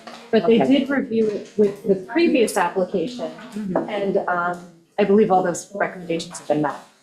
So I don't know that they'll have any new recommendations, but they are planning on looking at it. Right, the CAC had one comment, and they said the applicant is making a change that does not change the CAC's prior recommendation. And then PW Grocer. Hi, yes. So per PW Grocers review memorandum dated January 2nd, 2025, and the resubmitted items provided by the applicant on January 22nd, 2025, it appears that the applicant has addressed our comments, and we are continuing with the seeker review, currently reviewing all the application materials to assist with parts 2 and 3 of the EAF for the purpose of determining significance of the action. And we've preliminary classified this action as an unlisted action. Thank you. Representing the applicant? Yeah, Matthew Sherman, Sherman Engineering. I'm here with both Walter and Walter Richards, the property owner. Thank you. I worked past my battery capabilities. So have I, by the way. In more ways than one, right? Yeah. So we've got, this is just a revisit of what we've been here before with a commercial building on 114. If I could share my screen, I'm not gonna go into too much detail here, but just kind of blow through this fairly quickly.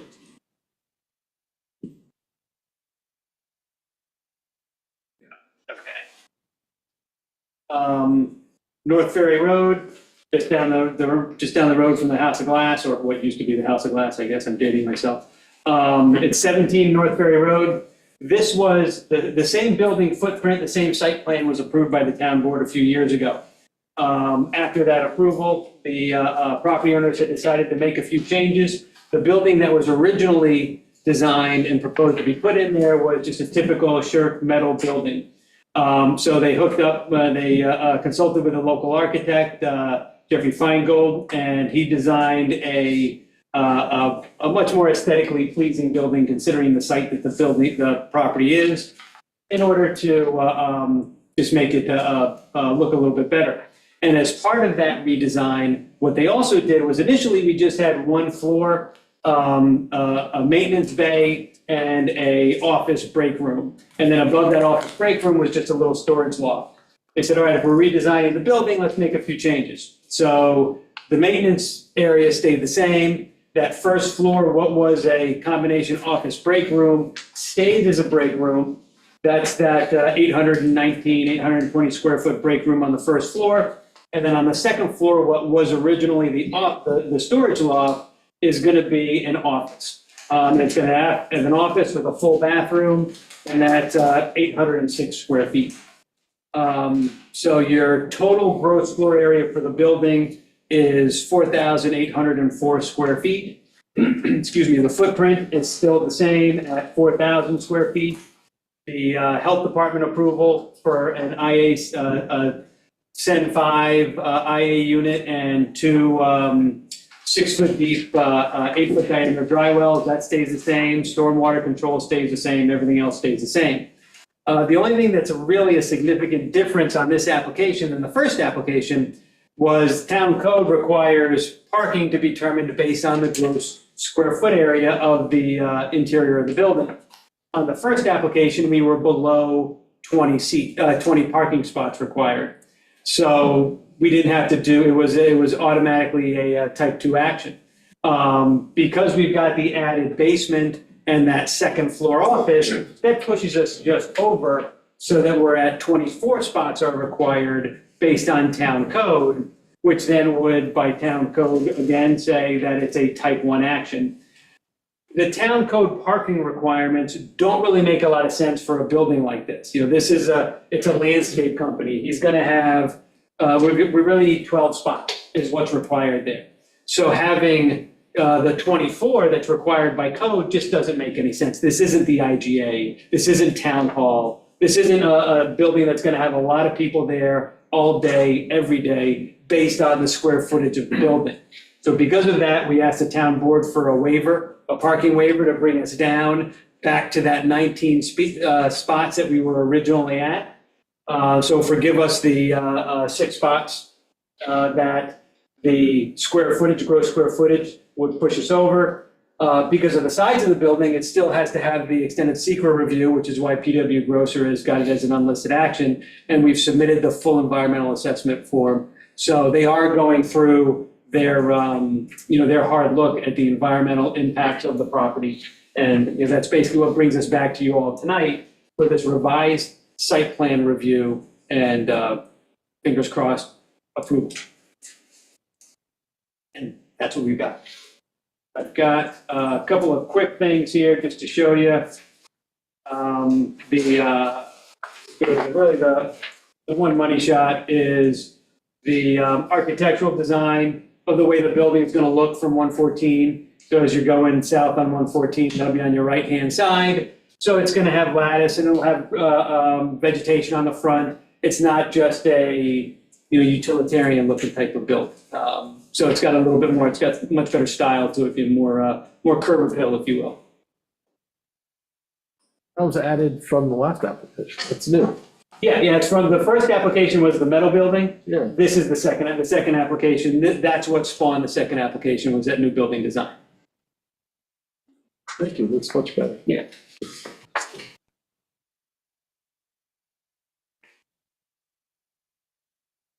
That's all I got. Any questions from the table? Albert, did you have a question about the stuff that came in last night? No? About what? The new material that came in last night? No?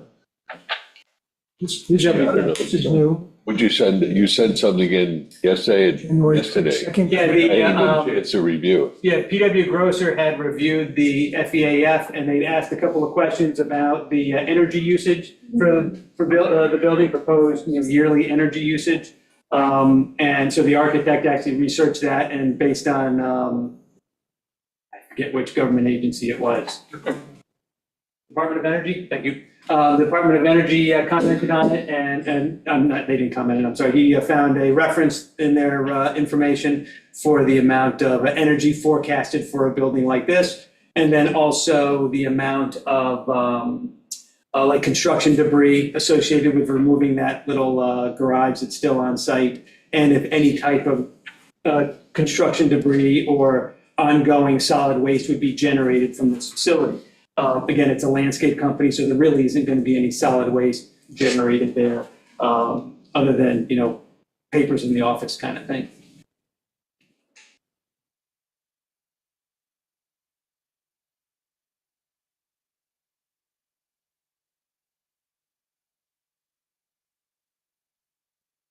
On that revised FEAF, I highlighted what was changed, just to make it easy to track. Yes, I did appreciate that. Yeah, you're welcome. Looking at that, yeah. You look at a lot of these, and not just maintenance. Yeah. Are there any No, I more mean, questions from the board? Oh, this. I didn't love getting stuff over the weekends for us to deal with today. Mhm. Did not love that, but I don't have a problem with the project. But last night at 11 o'clock, I wasn't happy with the project. 24/7. Good job. Yeah. We could still answer things earlier. Are there any comments from the public? Just curious, is there any change in the lighting plan? No. No. I'm a neighbor, I'm in favor of it. Pam? Yeah, hi. I see on the Suffolk County Department of Health page on drawing C1, there's a notation with a stamp there that says see permit conditions that are and attached, and I never saw those permit conditions attached for this building. So I was concerned about that. And also on that same drawing page, it says that this is industrial with an office, which then tends me to believe that there's going to be some kind of manufacturing going there. I realize it's a landscaping business. I'm concerned with the ADA parking, how it's aligned on parallel to the driveways there. On one side, there's actually an overhead door to the west side, and that's going to be an active door. I don't see how there's access for a passenger who's helping someone who needs assistance and using that parking is going to be able to get out on either side, if you can see what I mean. Because it's right close to the fence line. It just doesn't seem like that's appropriate. I was also just wondering if in this case, does this also need a lot area variance I mean, this is site plan review, so the ZBA is supposed to look at it, the planning board, the CAC, the town board, the building department, the engineer if something's necessary. So I just wonder if that's a question for the ZBA, since the lot size is only 33,000 square feet, and in B zone, it's required 40,000 square feet for any kind of construction, as far as I understand it. I also think that there will be an impact to the neighborhood on this construction because of the type of business it is. It seems to me that it's a change in use. It was a house on the property and now it's turning into a business. And I realize it's in B zone, but that there comes with that different impacts on the neighborhood and the surrounding properties. And I'm hoping, and this project first started out as a type 1 action because of parking. And then it became a type 2 action under Mr. Kiley at some point, and now it's an unlisted action. I'm glad to hear that PW Grosser is working on it. I don't know why they're working on it in conjunction with the applicant. If in fact the client for SECRA review is the town, I'm not quite understanding why there is communication between the applicant and the independent environmental consultant. So these are my concerns on this project. Caitlin, I see that you turned on your screen. Yes, I can speak to the latter half that our memo we provided was addressed to the board, and then that gets handed out to the applicant and they address it back to the board, back to us. So it is no direct communication there.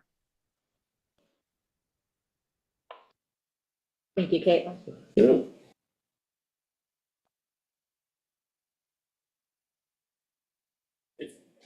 If the board would like to me address some of those issues, okay. I missed one of them. There was the special conditions on the health department approval. There was the ADA parking, lot area, the issue with PW Grosser, and there was another one that I missed. Does this need CBA special? That's the area. Area variance. I don't understand how it could possibly. And a change in use and a consideration of the change in use of the property. No, there was another one too. It is in change in use of the property.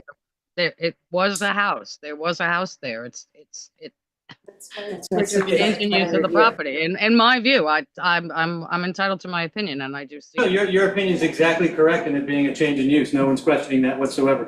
The what I'm asking is, you had your first thing was the special conditions for the health department. What was the next issue? And also on that same drawing, Matt, it says that it's industrial with an office. Oh, that's what it was. Thank you. Yeah. Okay. That's the easiest one to handle. The health department, when they're classifying commercial buildings, commercial uses, general industrial is the way that they classify this kind of building. It really has nothing to do with whether it is general industrial, military complex making bombs, or general industrial, Liberty Landscape mowing lawns. It's general industrial is the way that they classify the property. So that's where that is. Change in use, absolutely. That's why we're here. Health department special conditions. I can supply the board with special conditions. There are things like we need to get an inspection of the septic when it's installed. We need to have an as-built survey, things along those lines. If the board would like that, I can certainly provide it. The area, this is B zone, as Pam had mentioned. So for the building, you've got a 70% lot size coverage you're allowed to have. We're at 12%. For the overall site coverage, building and impermeable surfaces for the pavement area, you've got a 75% allowed by code. We're at 47%. So neither of those are going to be triggered. PW Grosser has answered the issue about us, the correspondence. If they find a question, something that they're not sure about the accuracy of or needs clarification on or to be elaborated on, they reach out to the town reaches out to me, and then I give the information back to the town. So that's just a standard correspondence. And then the issue with the ADA parking, we've got the 2 ADA spots as required. If the board would like us to see, if you would like us to reconfigure them so that we've got areas for ramps to come down or doors to open up or things like that that you think is not sufficient in the site plan, then by all means, let us know. We'll be more than happy to adjust it however the board sees fit. Has this property been issued a Department of Transportation permit for the second curb cut? The planning board was against having that put in on the last application. I don't No, see it's any required. indication of that in any of the paperwork that you've gotten the permission for the second curb cut here. Yeah, we've got it approved once. We have to get it approved again because it expired. And we're just waiting to get a little bit further through this process because we've got to get copies of insurance and workers' comp and stuff like that. And we don't want to have to do it a third time if that stuff expires while we're going through this process. Is it, I don't know if that's you or ask Walter. Do you expect your clients to come here often, or is this really just for? Yeah. It's just employees. It's not open to the general public. I mean, somebody may stop by looking for somebody kind of thing, just like everybody does on the island. But it's not like there's there's a retail shop or anything like that.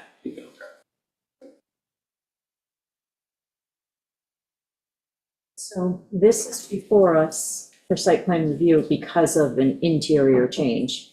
The applicant already has an existing site plan review approved by us. So if we don't approve this, then they can just go back to their original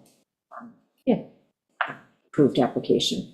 So I just want to keep that in mind, that we're not really revisiting the entire look-see because they already have approval. It's just whether or not the interior changes.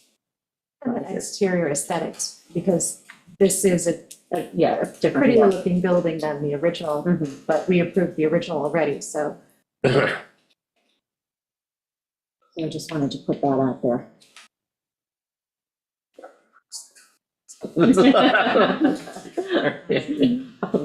So the only thing that, is there any more public comments? I didn't see any more hands raised. I took it back to the table. We don't have a planning board memo.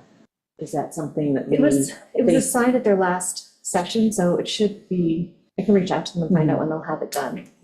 I'm not anticipating anything Well, it'll be significant. They've already February reviewed 11th, it. yeah. Yeah, they've already reviewed it once, so. Yeah, and there's been some disruption there, so, I mean, but we can close it subject to receiving that. Yes. Yeah. Yes. Okay. I think the building looks a lot better. I mean, it was really, it's more aesthetically pleasing. It's really nice. They've spent the extra money to do that. I think it was really nice, okay? So, this is pending, just the Yes. report from the Yes, planning report board. from the planning board. Yes, please. Thank you. Yeah.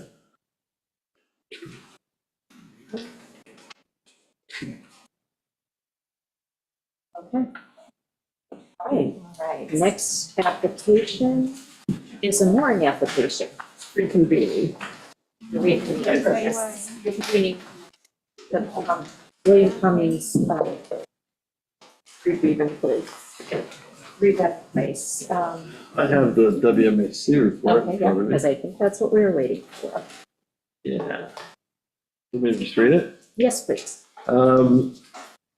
The mooring is a riparian mooring. The applicant submitted the location coordinates. WMAC determined the requested location was too close to the shoreline. WMAC assigned a new location 100 feet from the shoreline, and it gives a latitude and longitude. Application was approved with above new assigned coordinates. That's what happened. Okay. It was way too shallow and Yes. it's moving. Yeah. Is there any public comment?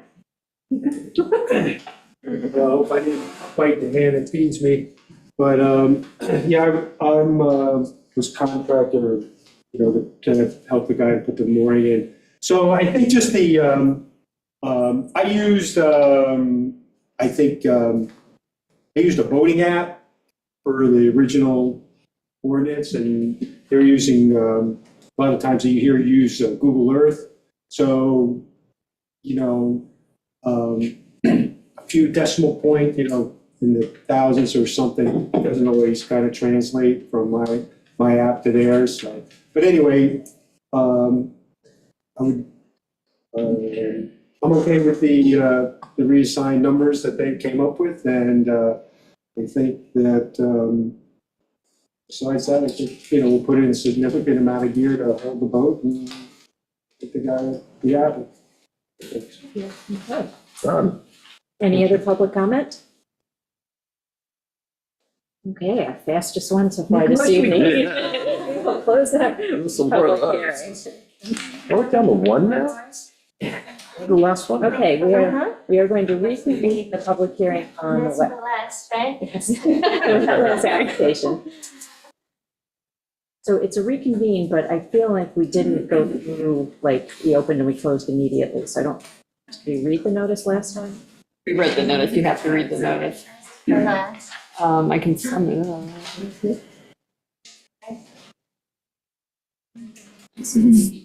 We have, planning board memo on this? We have.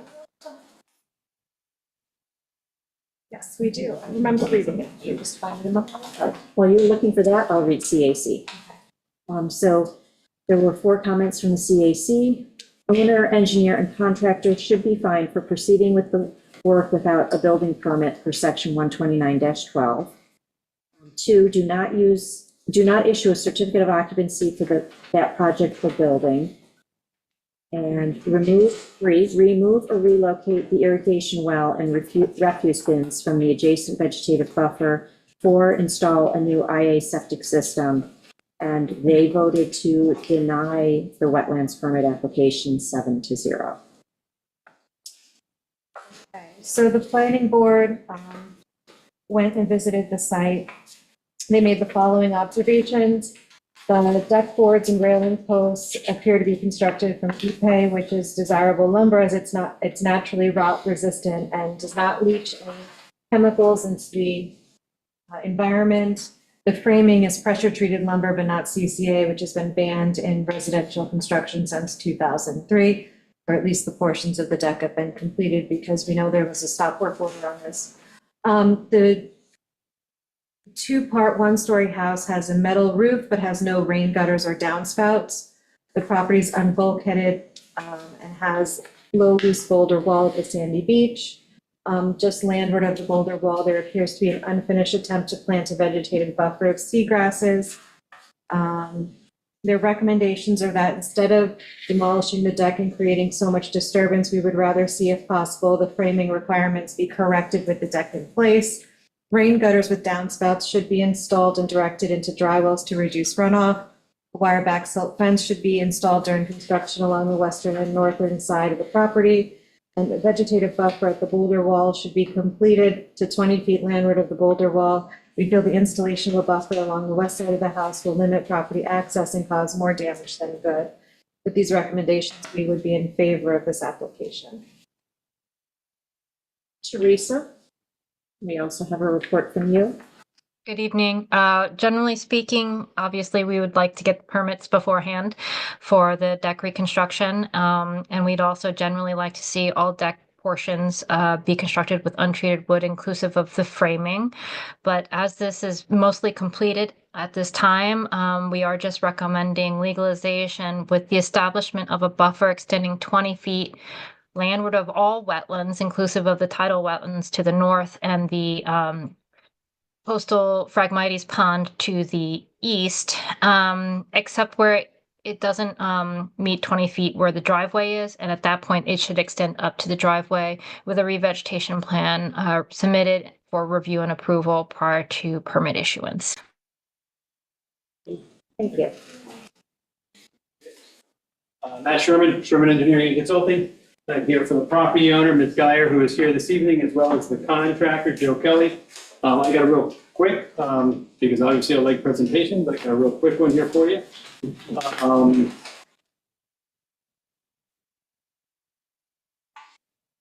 Basically, while I'm pulling this up, what this is it's a pre-existing deck. It's been there or had been there for an extended period of time back into the 70s. In the late 90s, there was a swimming pool and another deck that was added to this property. It had received a DEC letter of non-jurisdiction. I'll show you that. Okay.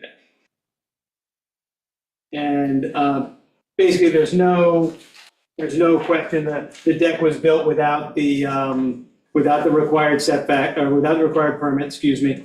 And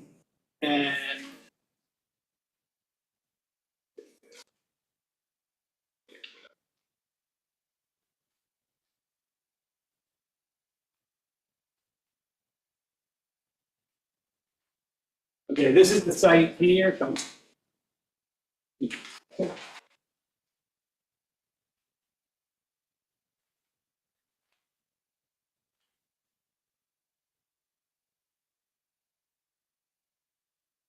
Here we go. All right, so this is the site here.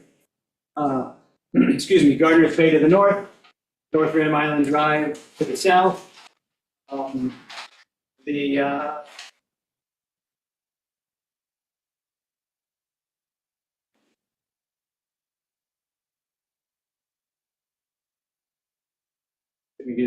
This is the better one. This drawing here, this is the old 1997 DEC permit and letter, I should say letter of non-jurisdiction. The existing house, it's in two pieces. You've got a pod, if you will, in this area, and another one to the south. And then you've got deck that runs along this side, around to the north side, and deck between the two. There's a large set of stairs here on the east side, and then there's another smaller stair that runs down on this west side over here. At this time, they were proposing a new pool and pool terrace in this area. That's not how it was constructed, but this is what was originally shown to the DEC in order to get the letter of non-jurisdiction. And you can see on this drawing, it's a little bit hard to see here, but that's a highlighted 10-foot contour that runs around the existing house. That's the DEC's jurisdictional boundary. So everything to the left, to the east, to the west, and to the north of that is within the DEC's jurisdiction. Everything to the south and to the east is outside of the DEC's jurisdiction. So if you're on the left-hand side of this line, you have to get a permit. On the right-hand side of the line, you can build the Taj Mahal. So that was where the limit was, and that was in the late 1990s, before the town had a wetlands permit process or any type of a wetlands permitting application. So that's the way the property was constructed in the late 90s. What I did was I highlighted, and it's a little bit skewed because it's a scan of it's a photograph of the survey, so it's not perfect, but the survey showing the deck and the buildings, they're in green. So that's it with that underlying survey taken out from underneath. And that's what we have now today. So the reason why I've got this is I wanted to show that the deck as it existed in 1998, when we got the DEC letter of non-jurisdiction, was rebuilt in the exact same configuration in June of 2023. So the owner and the contractor acknowledged that a mistake was made. They rebuilt the existing deck in the same configuration, same location, everything was the same, with the only exception of this little area right down here. There was a couple of steps, got a slight reconfiguration to make it easier for someone to walk up and down them so that the railings were a little bit closer into one another. That's the only thing that changed out of this, the whole work that was done. So, that being said, they do recognize that a building permit should have been obtained for the deck, a wetlands permit should have been obtained, and unfortunately it was not. At this point, as both the planning board and the CAC and Ms. Mason had all noted, it's there, it's constructed. Obviously something has to happen to make this situation right and get it so that they can, close this out, get a CO and put this behind them. And that's what we're here to talk to the board about, to see what the board would like to see as far as mitigation, as far as whatever the case may be, in order to make this an acceptable situation.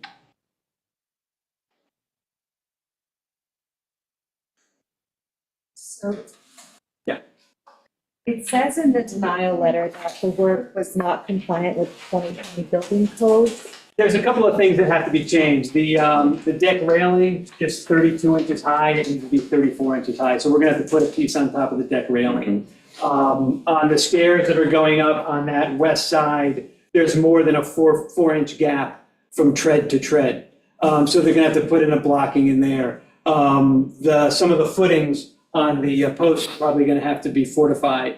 There's some things along those lines. So yes, some work is gonna have to be done in order to bring it up to current code, yeah. And what'll end up happening is we did a little bit of exploratory deconstruction just to see how some things were made and whatnot, to see what exactly would have to happen in order to bring it back up into compliance with building code. And it's exactly those things, footings, the railing, and the risers on the stair. Could I add something to it? My mother wanted to just say something. I mean, Ms. Geyer, if you'd like to come up and speak, I will step in. Sure. Can you just state your name for the record, the deck please? was very old. You have to state your name first. The deck was very old. It was built by Eugene Fuller, which is 30 years ago. And your name? Eva, you have to give your name first. Okay. It's public My record. name is Eva Geyer. This is my daughter, Anusha Geyer, who is a trustee of the house because the house is a trust. And the deck was built 30 years ago, exactly as it is today. And it started to fall apart. I'm not talking about the front deck, I'm talking about the second deck. And I wanted to replace it exactly as it was, because that's what I like. And we were not under the impression that if it's a replacement, I need a permit. I am a banker, I'm not a builder. So I didn't know that. It was an honest mistake.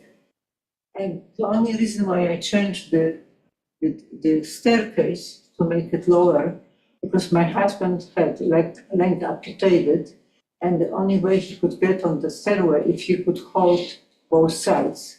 And the way it was, the stairway was wider. So I made it more narrower, so as he was going on a staircase and had a fake leg, he was able to hold down on both sides and climb it up. That was the only reason. It was not for beauty or for any other reason. It was only for the fact that he could use it. Other than that, there was absolutely no other changes. And the reason why the rail is lower, because that's the way it was. So I made it exactly as it was. There's no changes whatsoever. And that's what happened. And we simply did not know that they are new rules, because we just didn't know it. You know, we were coming until about 5 years ago, only for the weekend. The last 5 years, since we got older, we started to spend June, July, and August. And my husband, he was painting for a weekend. I was doing some other stuff, which I liked. We had a pool, I was swimming. We had no clue. We didn't really have much contact with anybody else. We just stayed there as a family. I had an older mother who was 100, who just died yesterday, 101. And we just stayed as a family, and we had no contact with anybody. So we had no clue that there were changes in anything. Why would you? You're not a builder. Right. What's your name? Joe Kelly. Kelly. Yeah. Why didn't you get a building permit? Well, let me tell you, If you could come up to the podium, Sure. state your name for the record. go quickly. Yeah, just two things I want to say. You know, I've been building houses out here for 45 years. I was a building inspector in North Haven for 3 years. I was a trustee in the village of North Haven. Are you making it worse? Well, I mean- no, I'm gonna answer your question. I honestly didn't think, nor did the architect think that I needed a building for repair and replace, as it existed. We didn't add anything. If we added an inch, I would have applied for a building permit. That's why I went ahead. I was wrong, and now I see that, I wasn't familiar with actually what the laws were talking about. I wasn't trying to bypass the system, believe me. I've done 65 custom homes I've built over my career. I've never had any issue anywhere with any municipality, so I apologize actually for proceeding without getting a building permit. I didn't think it was necessary. That's the only reason I didn't do it. So I can't say more than that because that's the truth, and I'm willing to take care of what needs to be done with the railing and so forth to bring it up to what the town requires. So, Let me ask you, what kind of nails did you use in the They construction? use a cement coated nail, outdoor nail, I can bring in a sample of them if you want to see them. I would want to go to the building department, and just ask them Sure. Sure. what particulars need. Yeah, I have a sample of them too, or I can take one out, bring it over, you can see it. We wouldn't use a bright nail to put a Tigo on our deck. No, I No, I want to look understand. at what other construction It's a legitimate question. needs to be done to make it up to Fine. code, Yep. and can it be done?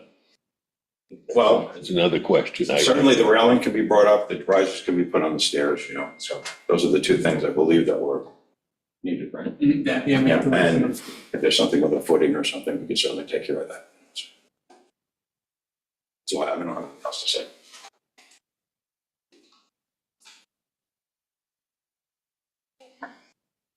I'm Anusha Gayer, and I basically, Shelter Island is my home. I grew up here. I've been here since I've been 2 years old, and my family love this place. I mean, this is the place we love the most. We even have cemetery plots here. I mean, this is where we're gonna be for the rest of our life. So, my father was a cancer patient, and he had his leg amputated due to his cancer. So we only were trying to help him to get up the stairs. We weren't trying to do anything, and we didn't change anything. And the house it's a very modest house. It's none of these fancy big houses. It's the way it was in the 80s, we didn't change anything. So I just, I hope you understand. We love the island, and we'll work and do what we need to do when we didn't know that things, the law changed. So I thank you, everybody. I just want to say one last thing. I'm currently building another project here on Deer Park Lane. Of course, got every permit, every inspection done. I built Bill Pedersen's house here in the early 1990s. So I'm not, I wasn't trying to bypass something. So I apologize, and what we need to do to take care of bringing it up to whatever publicly rates, I'll certainly go take care of it. Just out of curiosity, Yeah. the footings that I'm looking at here, are they poured?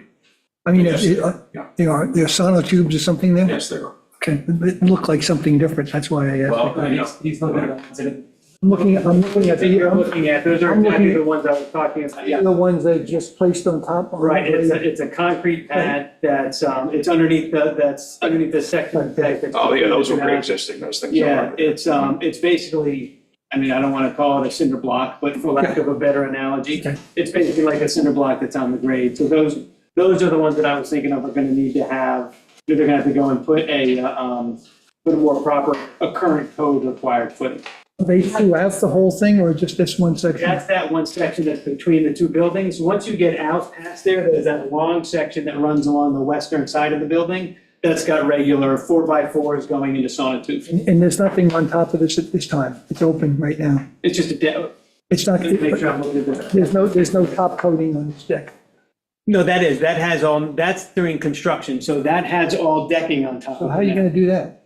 You can get underneath it. You can get underneath it easily. Yeah. And by the way, the wall that you're referring to, Matt, is really a poured concrete wall. It's there on a footing. I mean, I'm just concerned at those footings there, that's really not a good pad. I know they sell these in the Yeah, the sonotube stores, That's what okay. we use for all the posts, And here, I'll show you a picture of this as it is today with the, where you can get underneath it. It's not going to be pleasant to get underneath it, but you can certainly do it. Let's see. While you're bringing that up, is there still a need for the ADA accessible stairway? Yes, my father's alive. I told you his leg was amputated from his cancer, so he doesn't have any other way to get up. He cannot get into the house otherwise. Okay, I just. So this is looking, you're standing on the west side looking to the east. So there's one building to the right-hand side and there's another building just off screen to the left-hand side.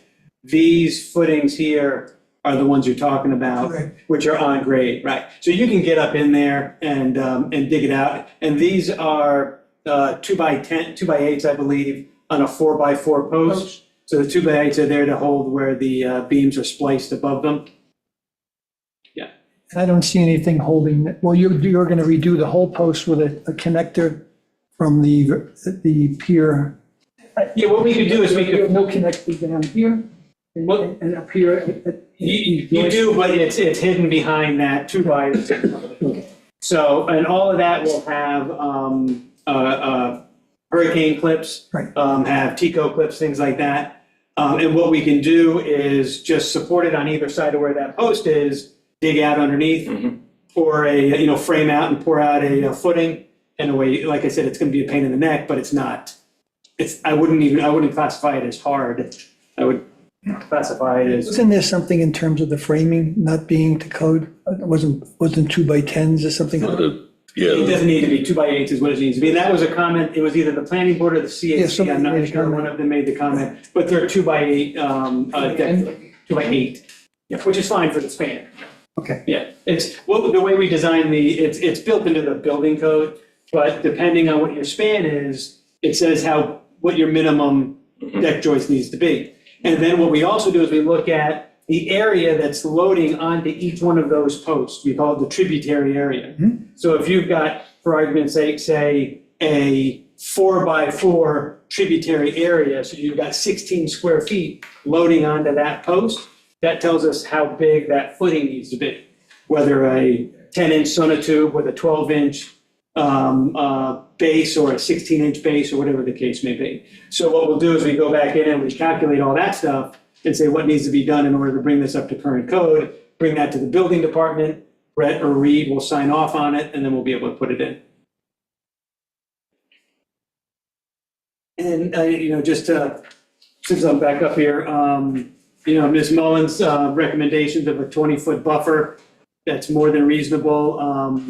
Again, I don't know if it was the CAC or the planning board, but whoever had recommended gutters into either dry wells or some kind of stormwater that discharges underground, absolutely, that's more than reasonable. Would be, more than willing to do any of those kinds of mitigative measures. Were there fines applied to this project? Nothing yet. That's what, we're here now. I just wanted to show you another one to see. This is the deck as it was being taken out. See, there you go. So you can tell, it wasn't dilapidated. It was still usable. It wasn't a structure that was dangerous, but it was getting very tired. And it needed to be worked on. It needed to be replaced. And, and again, as they've all said, they recognize that they made the mistake. No one's trying to skirt responsibility or pretend like they didn't do anything wrong. But, we just need to handle it from this point forward.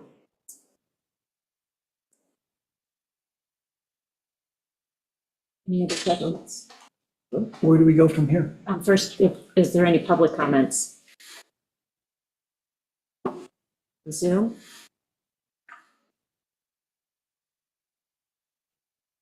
Bring it back to the table then. We can close the hearing and discuss it at a work session. Good by me. Unless there's a reason for keeping it open, but I don't see anything. No. Don't say a thing. Okay, all right. Great. Thank you very much. Thank you. Thank you so much. Thank you. And sorry for your loss yesterday. Thank you. Thank you. That was the last public hearing. We will go back into the regular meeting. We have one resolution.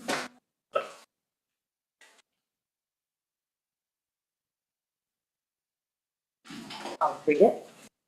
Whereas William Cummings, 3 Bevan Place, has petitioned the town of Shelter Island for permission to install a mooring at location designated at latitude 41.08547 degrees north and longitude minus 72.35958 degrees west. And whereas a public hearing was duly held on the 17th day of December 2024 for all interested and on January 27, 2025, for all interested persons to be heard in favor of or in opposition. Now therefore, be it resolved that the town clerk is hereby authorized to issue a permit for the aforementioned installation. Thank you very much, everybody. Thank you. Very nice to meet you all. To issue a permit for the aforementioned installation at a location designated as latitude 41.08550 degrees north and longitude minus 72.359786 degrees west per WMAC recommendation. So moved. Second. All in favor? Aye. Motion carried. We're now at the point where we open the meeting to the public, if there's any comments that the public would like to make. Lisa Shaw, West Neck Water Chair.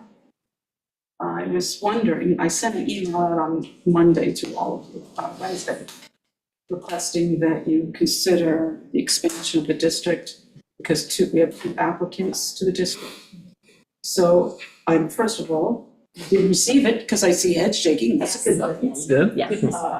So I guess I'm just asking tonight at what point you will be discussing this and when we can expect some type of answer or response, because it's time sensitive. The applicants are delaying their process until discussion takes place.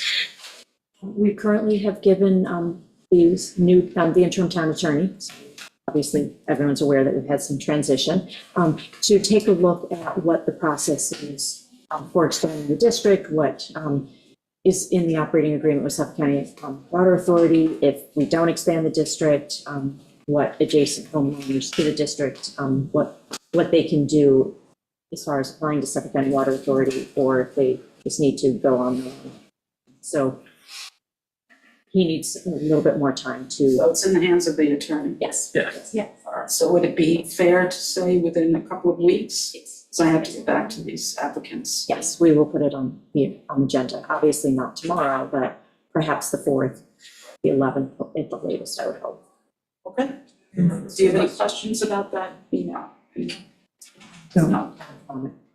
We're sending it back to the attorney for the interpretation of the contract, or what is it, what? It's so we understand the process, because we need to understand what can be done. Right. Like, so if the operating agreement has to be amended, what would that take on our side? What would it take on Suffolk County Water Authority side? If there's DEC implications, because they've defined the district. So we want to understand what the process is and what that timeline is. Because if that process, if we discover it could take up to a year, these residents in the neighborhood may decide we're going a different direction.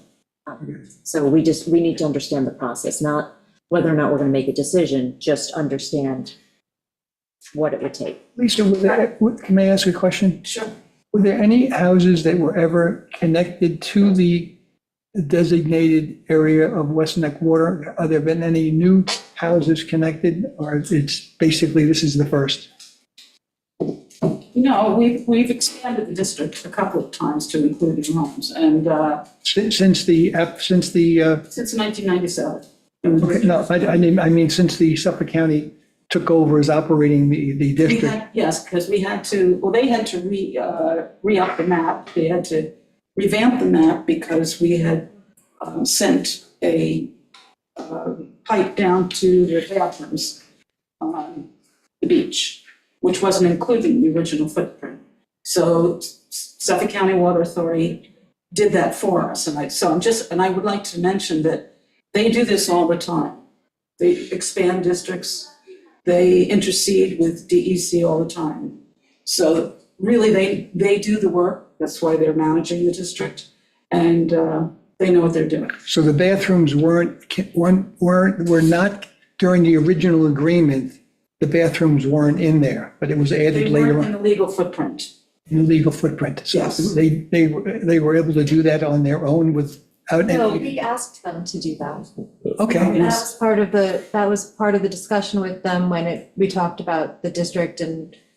During the original agreement, the bathhouses were included Part in of that. discussion, yes. And I think there was another parcel that was included. 6 Behringer? Is it the Behringer property? They had a new, Was there a permit, DEC permit obtained before this work was done? There has to be a permit.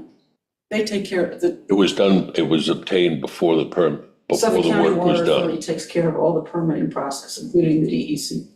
Yes. They take care of that. Can I just say, I thought that. You can take your name for the record. Oh, I'm sorry, Barbara Blum. I thought, and I could be wrong, I thought that the existing agreement that's in place between Suffolk County Water and the town already allows for expansion of the district. And that the only question that was in that agreement, going back to when I was at the meeting with Mr. Papani, was how any newly added customers would be charged. But that was my understanding, and hopefully when the new interim attorney looks at it, but it was my understanding that it's already spelled out in the agreement how to add new people. And as you said, it's been done at the BQRD. And we're all we're in the boundaries of the district to begin with. It's not like, it passes me. So anyway, just wanted to add that. Thank you. We will have him look at that. Thank you. Okay, so Amber, I heard on your wish list for the year, you mentioned about mooring permits. So I wrote down some figures, so just that it wouldn't be just like a wish list, so. Because I've been thinking about it, and the old administration, there wasn't very much discussion about, they just raised the rates across the board to try to do a money grab and didn't really adhere to, didn't listen to the different constituencies involved, So I want to get back to that. Anyway, so just quickly, my idea was to create actually a new category in the group of moorings, and it's easy to do. You already have it in your software. So a riparian mooring would be like a separate group. And I would say, okay, leave that the same as what you have right now, okay? And you have like a private mooring, which is assigned to a boat. Riparian mooring is not assigned to a boat. That is basically a waterfront property owner, and they get the privilege of having a mooring without having a boat. So my idea was to keep for that privilege, pay for it, and with exceptions to Bruce Jernick, most of the people, I think, can afford it. Yeah, Bruce probably can afford it too, but, maybe not. You're suggesting that it's a different rate? I'm sorry, can you speak? I'm sorry, you're suggesting that a riparian mooring should be a different rate? Yes, should be a different rate, but leave it the same as where it is right now. Okay. And then same with commercial rental. It's bad verbiage when they said you just have commercial mooring. It should be commercial/rental, okay? And that commercial rentals belong to are Jack's Marine, Cockles Harbor Marina. I have a couple.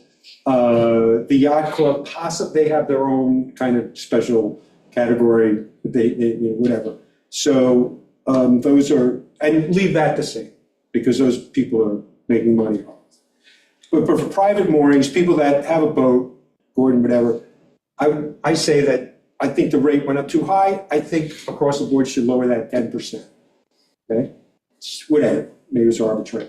Now on a holding mooring, which belongs to a business person, somebody who's in the business of running either a marina or has other needs, to prove it, and they've been assigned a number of them in the town. There's not a great number of them, but a lot of them belong to either Bayman or to a contractor who's local, they need it for work. I'm suggesting a 30% reduction of what the fee is.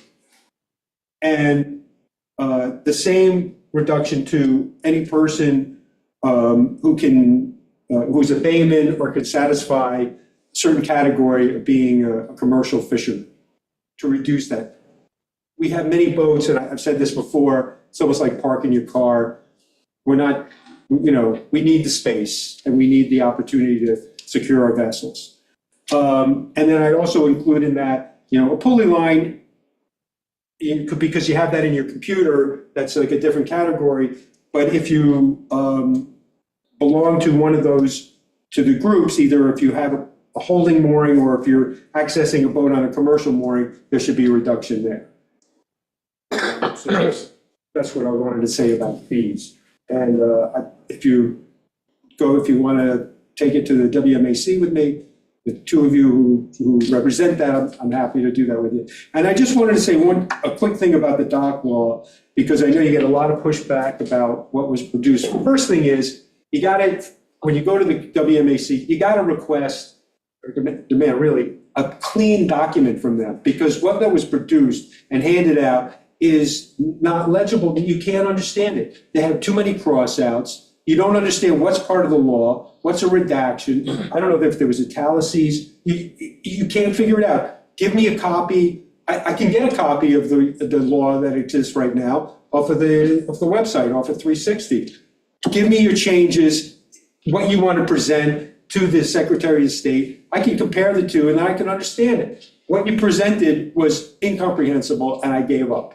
Okay, that's the first thing. And then the other thing, and what you could do, and because you have some ideas in this law that are really hitting some nerves, you can do something that the county does with the agriculture law. I'm under with the oyster law, the Suffolk County aquaculture. They have a law. And then they have an administrative guidance. And in administrative guidance, they put all their policies.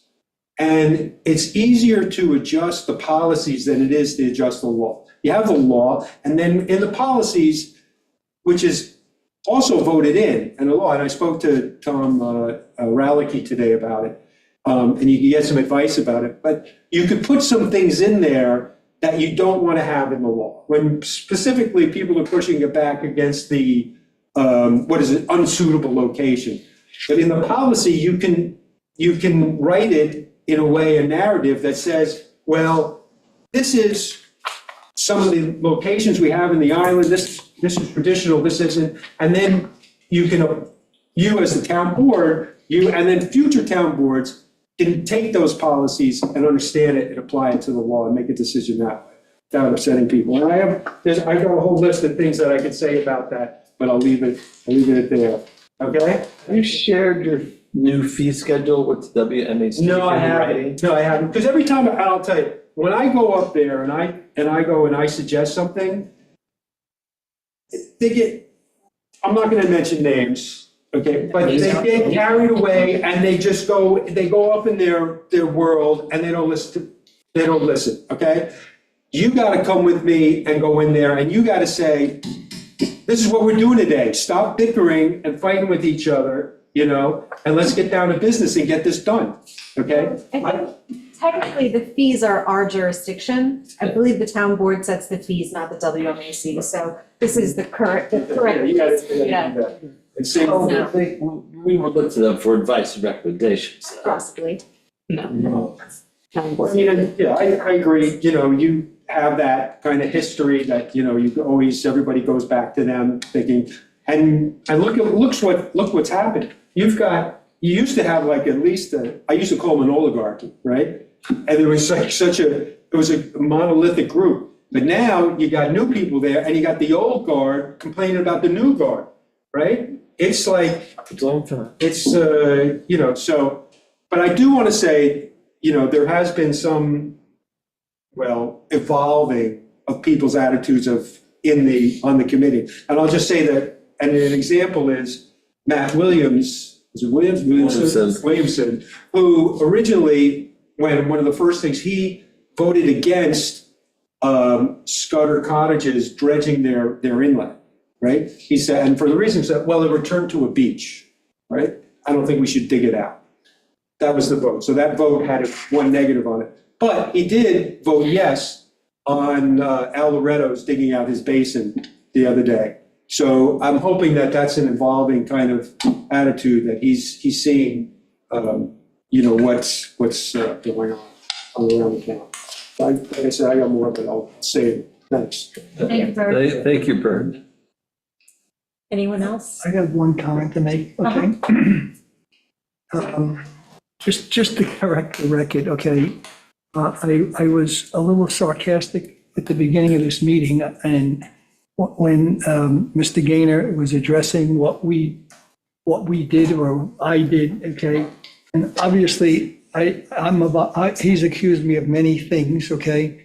And I was really being sarcastic that absolutely I've done this, like I've done so many other things to him, okay? And that was, I should have corrected myself and not gone in that direction. And I made a mistake, okay, by opening my mouth at that time, and I got the better of me. So I just want to correct this, okay, that I was being sarcastic, and because everything I seem to do sets him off, okay? And I apologize to the board. I have to correct myself, and I didn't do that, okay? So I'm just making a statement. It's hard sometimes. When I breathe, it sets him off. So we need to, treat him like everyone else in town, and he has that, the respect, and he has Decency. yeah, decency. Yeah, there it is. It's on the back of my computer. Anyone else from the public who has anything that they wish to say at this meeting? Okay, I will entertain a motion to close the meeting. Motion? Oh, come on. It's only 10:06. Let's go for 10:30. We get to do this again tomorrow, guys. Thank you, everyone. Good night, everybody.